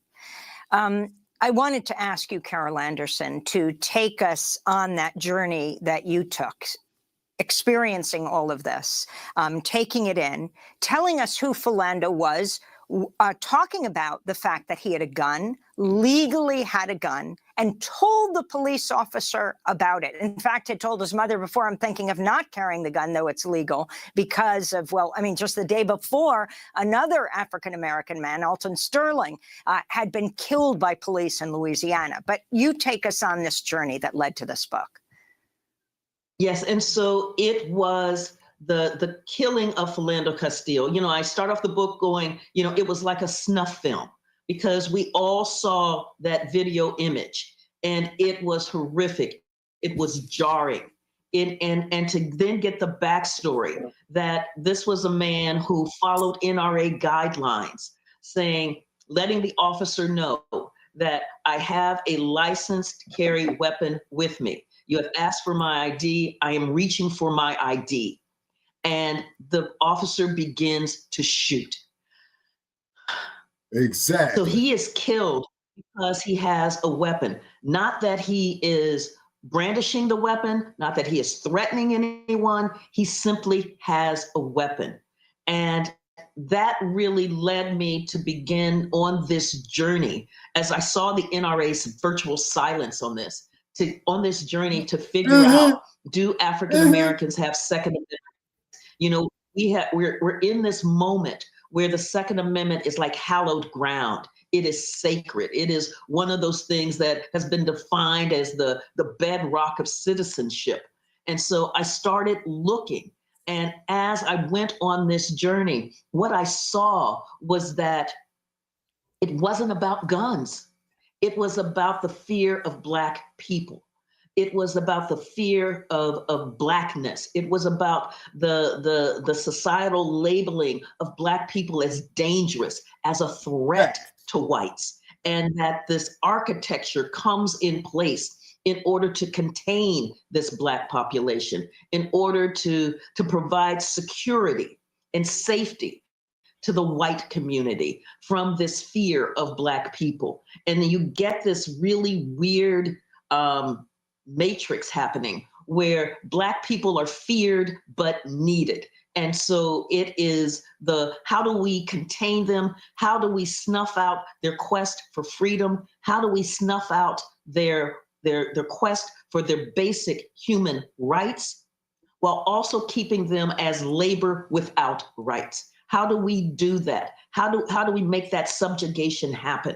How do we talk about in this land of the United States of America? How do we talk about freedom, but try to keep it contained from this Black population? We don't want them getting the ether that we're talking about in this revolutionary moment about freedom and democracy and justice. We don't want them hearing the words about equality. How do we do that? And when there was a revolt in Virginia in 1800 with Gabriel, and Gabriel had fed on the language, the revolutionary language from the United States, from the French Revolution, and from the Haitian Revolution.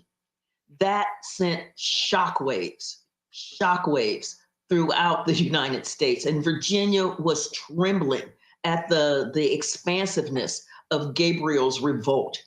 And the response was, you know, the wrong people are getting the word about freedom and democracy. The wrong people are hearing this revolutionary language and thinking that it applies to them. So this was the journey that I was on to hear and to get into this milieu of how frightening, how dangerous Black people were seen as, and then to follow it all the way through to the 21st century by looking at, do Black people have the right to bear arms? Do they have the right to a well-regulated militia? Do they have the right to self-defense? And seeing how in each of those, it has been used against Black people. And that the legal status of Black folks revolutionary suicide.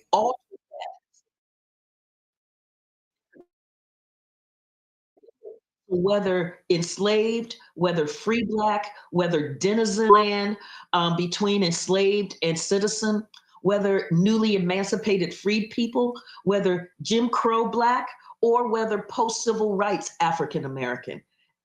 The right to bear arms, the right to a well-regulated militia, and the right to self-defense are in fact fractured. That citizenship is fractured. It is hobbled by this intense anti-Blackness, this fear of Black people, this sense of Black people as a danger to white American society. So, Professor Anderson, could you talk about that? In particular, the role of Black militias, which you talk about in the book, their role in the early 19th century, to what use they were deployed, and then how it is that whites stripped Black militias of their official standing. Yes, and so in Louisiana, when it was still the Louisiana Territory, but it was on its way. It was on its way. You had a well-heeled, well-trained Black militia that had been very effective. The U.S. came in. One of the first cries coming out of white New Orleans was to strip the Black militia, disband the Black militia. Well, the governor, William Claiborne, at the time, at first he's like, yes, asking for more arms because we have all of these free Blacks and we've got these Black folks with arms. And so he's asking for more arms from the federal government. But then he starts noticing how effective this Black militia is. And so he tries to square the circle. White fear and the sense that the Black militia is the only real effective fighting force there, given all of the challenges that are happening in that territory at the time. And so what he comes up with is to remove the Black officer class from this Black militia and put in white officers, thinking that that will be enough for whites in New Orleans who want the Black militia disbanded. But then there is a massive, massive slave revolt coming from Charles Deslandes. And this massive slave revolt that included somewhere between 150 to 500 people headed to New Orleans, headed to what they believed was freedom. Just sent terror through what is called the German coast of Louisiana. And so William, in fact, begins to enlist as part of the forces to take on this slave revolt. And the slave revolt is crushed. The U.S. Army comes in, the U.S. Navy comes in. You have the white militia that is there, but the Black militia is very effective. And so you have a Black militia fighting against Black folk who are enslaved and trying to be free. The reward that the Black militia received for this was a further push to be disbanded, further push to not have access to be able to purchase arms. They put a law in place that folks of color, Black people, could not buy arms. Then came the War of 1812, and Andrew Jackson is the leader, the military leader, and he sees the British coming in this Battle of New Orleans. And he sees this Black militia and he's telling Claiborne, we need them. This is an effective fighting force. And Claiborne's like, yes, they are, but I'm telling you, they're just not feeling it right now because of the way we treat them. And he's like, I will treat them equally. I will treat them with the honor that all soldiers should have, and they will be paid equal to whites. They will receive the same pay. And besides the Black militia, I want 2 additional battalions.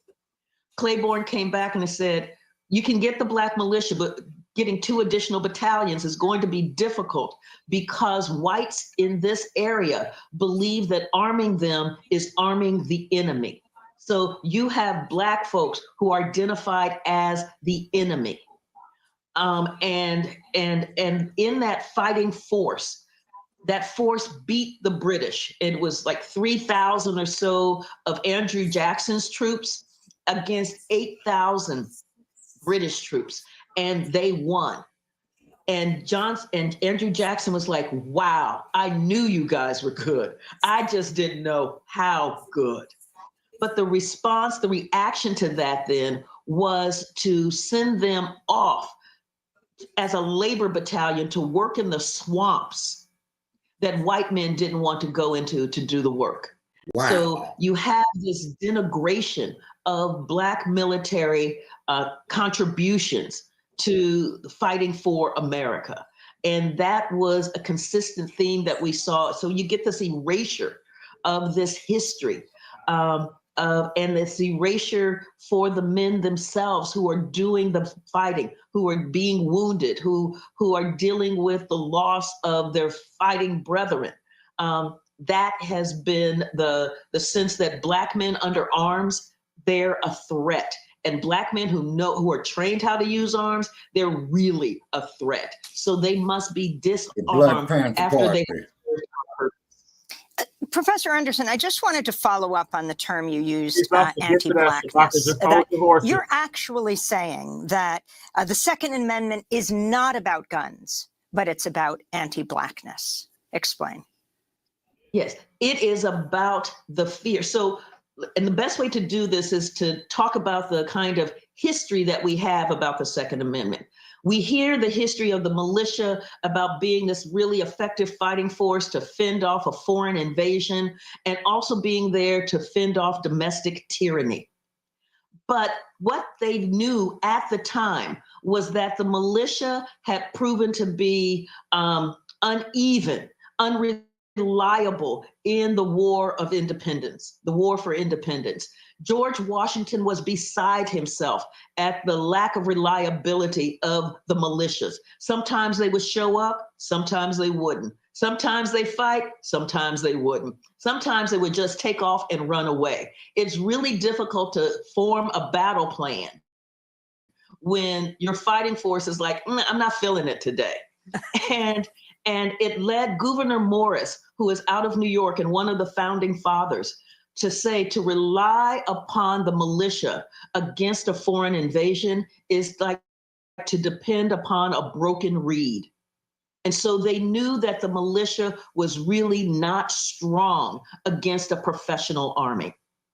And then there was Shays' Rebellion. What they saw with Shays' Rebellion is that you could not really rely upon the militia in order to deal with an uprising and insurrections against government. You could not rely upon them for that.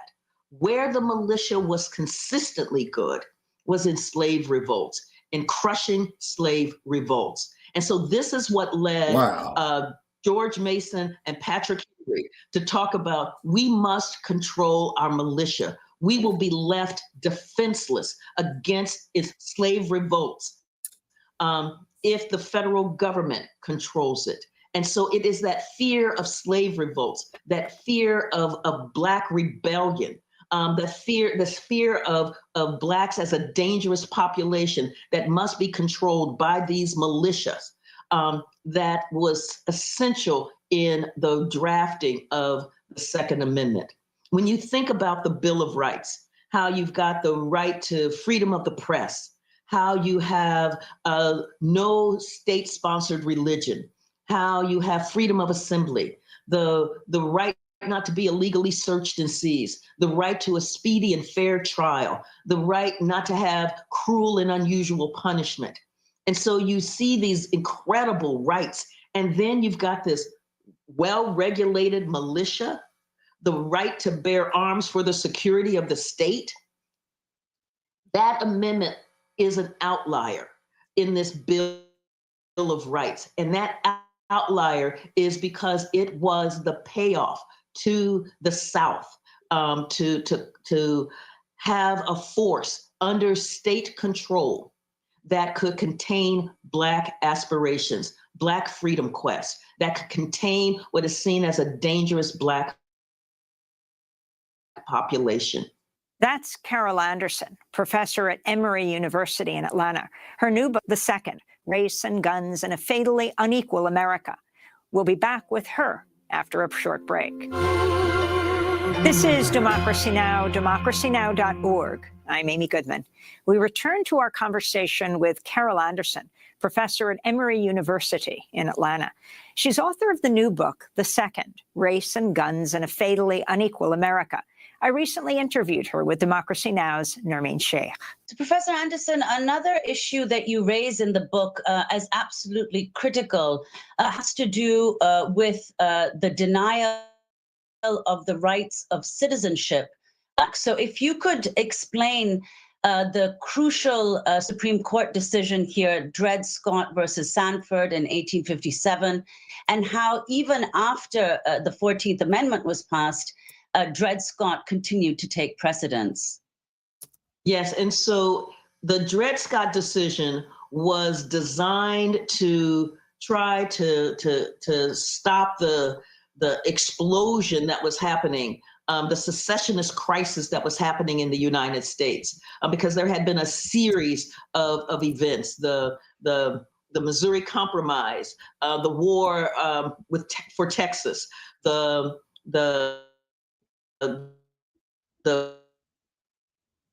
Kansas and bleeding Kansas. All of these things were about the expansion of fight to contract slavery.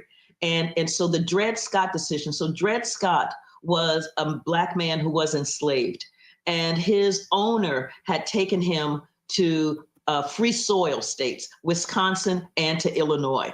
And then he was taken to Missouri, which was a slave state. He had argued that because he had been on free soil for years, that he was free. What this decision said, written by Chief Justice Roger Taney, was that Black people were never considered citizens of the United States. That part. They weren't considered citizens, and that there's, with the Uniform Militia Act of 1792, they weren't considered citizens. Passports saying they're not citizens. They're denied the ability to carry the mail. All of these things prove that they're not citizens. He said in this decision, if they were citizens, they would be able to go easily from state to state, but there were laws that prevented that. And he said, and they would be able to carry arms wherever they went. And so in there, you see that being able to carry arms is a sign of citizenship in this framing. And it's saying they're not citizens. Dred Scott was the one that said that a Black man has no rights that a white man is bound to respect. Dred Scott, in fact, did not stop the crisis. In fact, it added to it, and it helped lead to the Civil War. After the Civil War, you had Andrew Johnson as the president of the United States, basically issuing these mass amnesties to the Confederacy, to Confederate leaders, who then reassumed their positions in these states. And they passed constitutions and laws that denied Black people their rights. One of the laws that they passed were the Black Codes. The Black Codes, among other things, besides trying to control labor, the Black Code said that Black people could not bear arms. They could not have weapons, and that they needed to be disarmed. You had the rise of these paramilitary groups working in league with these neo-Confederate states, trying to disarm Black people. You had a bloody massacre, one right after the next. There's a travel log of carnage by Carl Schurz, who writes on the report of the conditions in the South. That is just harrowing. Historian and legal scholar Annette Gordon-Reed calls it a slow motion genocide. And you have Black troops, Black Union troops, US troops, who are part of the occupying army in the South. You have white Southerners absolutely outraged that you would have Black soldiers as an occupying force in what they see as their space. And so they began to talk about the violence that we're seeing. The violence that is happening is because these Black soldiers are here. If these Black soldiers weren't here, then this killing wouldn't be happening. And so Andrew Johnson removes the Black soldiers. First, he removes them from the interior of the South and puts them on coastal fortifications, and then shortly thereafter removes them as an occupying force in the South altogether. Those Black soldiers saw themselves as a line of defense protecting the newly freed people from the terror that was raining down on them. So the denigration of Black soldiers, the attempt to disarm Black people after the war, the language that Black people aren't really citizens, that Black people are dangerous, and they cannot have access to weapons because it challenges the safety and the security of white Southerners. I mean, that's what was going on at this time. Professor Anderson, I wanted to leap forward to ask about how authorities responded to the Black Panthers, which urged Black people to arm themselves in the 60s. This is Bobby Seale, co-founder of the Self-Defense Party, speaking in 1967. That part. The Black Panther Party for Self-Defense calls upon the American people in general and the Black people in particular to take full note of the racist California legislature, with the hat which is on, now y'all. considering legislation That's aimed at Seal keeping the reading the Black letter. people disarmed and powerless at the very same time that racist police agencies throughout the country are intensifying the terror, brutality, murder, and repression of Black people. So if you could respond to this, Carol Anderson, to respond to Bobby Seale. Yeah, so what Bobby Seale is talking about is the depth of the police violence and brutality that was raining down on the Black community. The uprisings that we saw in Watts, in Cleveland, in Newark, in Detroit, were all fueled not only by those horrific conditions in those places, but also by police brutality. And the Black Panther Party for Self-Defense was founded as a response to the brutality of the Oakland Police Department. And so what the Black Panthers did, they said, we will police the police. They knew what the law said about open carry in California. And they also knew what the law said about the distance that you had to maintain from a police officer arresting someone. So the Black Panthers would come to those arrests fully armed with the kinds of legal weapons that they were allowed to have. The police did not like it. They did not like it. And so the Oakland Police Department went to Don Mulford, an assemblyman, a California assemblyman, and said, we need your help. We need to make what the Black Panthers are doing illegal, because currently it's legal. We stop them, but they got the right kinds of weapons. We can't arrest them for what they're doing. We need to be able to make their Let us listen to her. So what Mulford did with the help of the NRA was to write the Mulford Act, which banned open carry, which was a gun control act. And it was a gun control act targeted at the Black Panthers. So Mulford said, no, there's no racial targeting in this at all. This is about the Klan as well. But it wasn't. The letters make it really clear that the genesis for this, the catalyst for it, was how do we curtail the Black Panthers? How do we make them illegal? Fascinatingly, moving forward 20 years, I want to go to former Supreme Court Chief Justice Warren Burger, 1991, appearing on the MacNeil-Lehrer NewsHour. If I were writing the Bill of Rights now, there wouldn't be any such thing as the Second Amendment. Which says? That a well-regulated militia being necessary for the defense of the state, the people's rights to bear arms. This has been the subject of one of the greatest pieces of fraud. I repeat the word fraud on the American public by special interest groups that I have ever seen in my lifetime. This has been the greatest fraud. We're going to have to end with this final comment of yours, Professor Anderson. Yes, and that fraud has been that swaddling of the Second Amendment in the flag, in patriotism, in a sense of that the militia were there to protect and defend democracy, when in fact the militia were there designed to control Black people and deny Black people their rights. So in the Second Amendment, what we have in the Bill of Rights is the right to destroy Black people's rights. That is anathema. That is what has been committed. What most shocked you in your research? How consistent this anti-Blackness was and how it carries through to today with stand your ground laws, how it carries through with the ways that Black people are seen as threats, as monsters, as dangerous, simply because of their very being, and that puts a crosshairs on them. That is, writing this book was hard.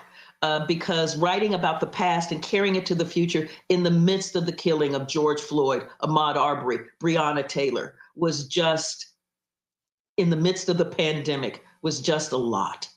That's Emory University professor Carol Anderson, author of the new book, The Second, Race and Guns in a Fatally Unequal America. Her other books include One Person, No Vote, How Voter Suppression is Destroying Our Democracy, and White Rage, The Unspoken Truth of Our Racial Divide. And that does it for our show.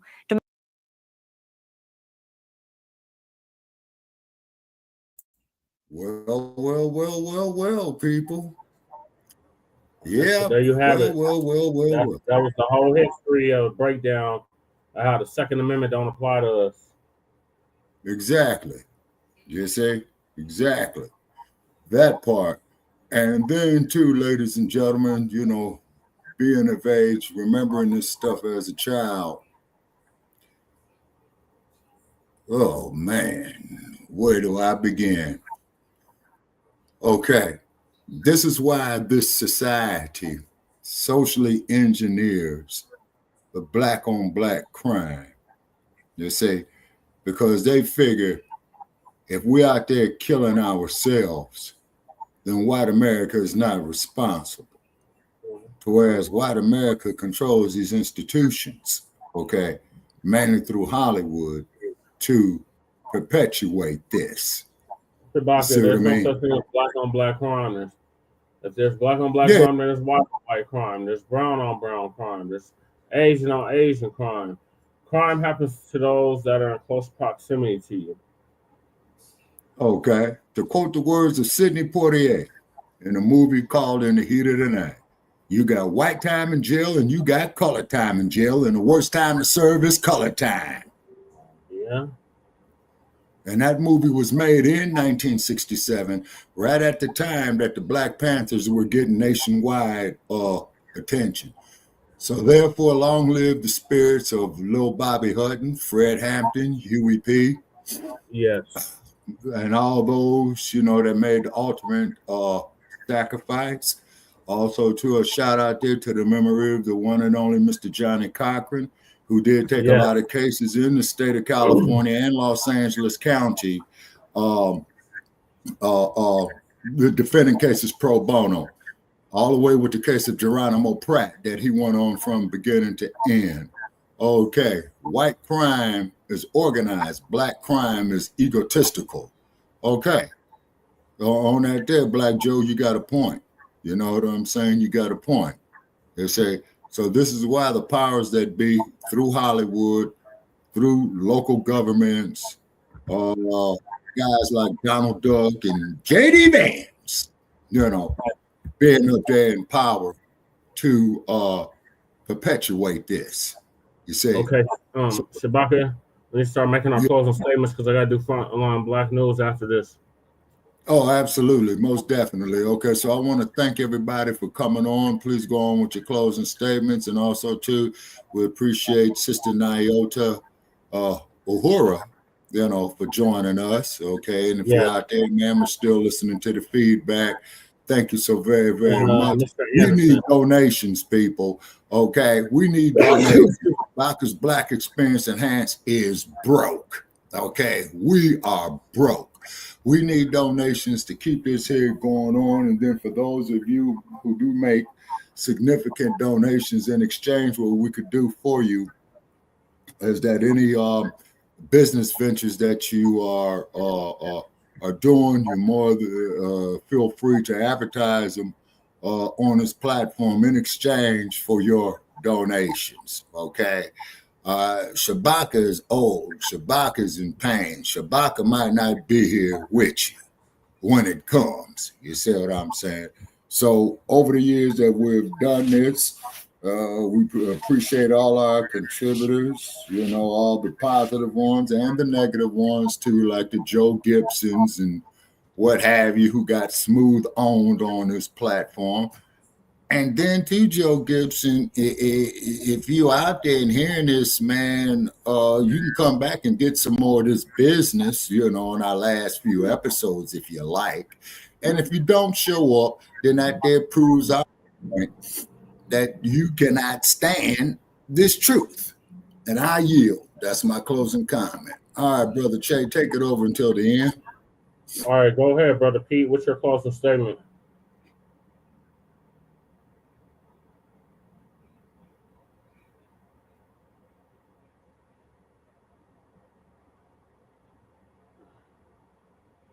Brother Pete, what's your closing statement? Okay, it sounds like he's got his mic on mute because I see him talking. Okay, unmute your mic, Brother Pete.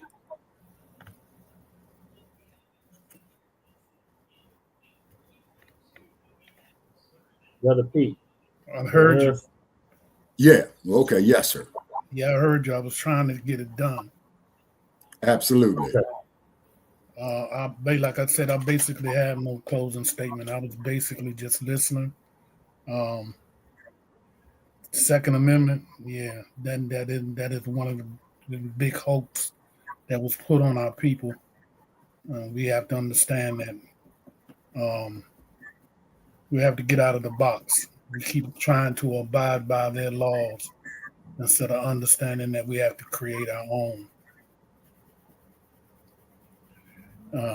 That's basically it. All power to the people. Always. All right, thank you, Brother Pete. All right, Black Joe, what's your closing statement? Hey, stay strapped and get clapped. You heard me. Buy them up where you can, while you can, as many of them as you can, while you can. Because if they come to take them, they'll pay for it trying to take them. I land. Thank you, Black Joe. Lady Che, what's your closing statement? That peaceful democracy now really just put a lot of things in an ugly perspective. It just shows how much they used us when they needed us, how much they threw us away, how much they don't care. Everything is very anti-black, including us protecting ourselves and defending ourselves or defending each other. That's gotta give. That's gotta give. That was a very ugly piece. I want to say thank you to Shabaka for Shabaka's Black Experience Enhanced and all our guests that came on today. It was very educational, very productive. Black Power. Black Power. Thank you, Lady Che. Black Lightning, Black Dynamite, what is your closing statement? Just for the young brothers out there, don't think that they can challenge the police just because they got switches. Gun's a gun. It's depending on who hits first, and also watch over your family, your loved ones, because people are getting vanished, disappearing out there all the time. That's about it. Black Power. Black Power. All right, Black Power. Thank y'all for tuning in to this episode of Shabaka's Black Experience Enhanced. I believe this is season 10, episode 43 of Shabaka's Black Experience Enhanced. Join us in about an hour for Frontline Black News. In the meantime, make sure y'all like and subscribe to all of our platforms, Frontline Black News on YouTube and Facebook, The Revolutionary Agenda on YouTube and Facebook, and Shabaka's Black Experience Enhanced on Facebook and Twitter. So peace, love, light, separation. Okay, Brother Che, one more question. Okay, yes, you sir. said this was season 10, episode what now, so I can put it in the log? 43. Okay, noted. Okay. So peace, love, All light, right. reparations, and separations, and black empowerment. Reparations, separations, delineation, and the black empowerment. Chan Nkrumah son and from the Mile High Income, an illegal migrant flooded city, soon to be arrested and deported city. And later for them ponies. Later for them gators. They ain't going nowhere.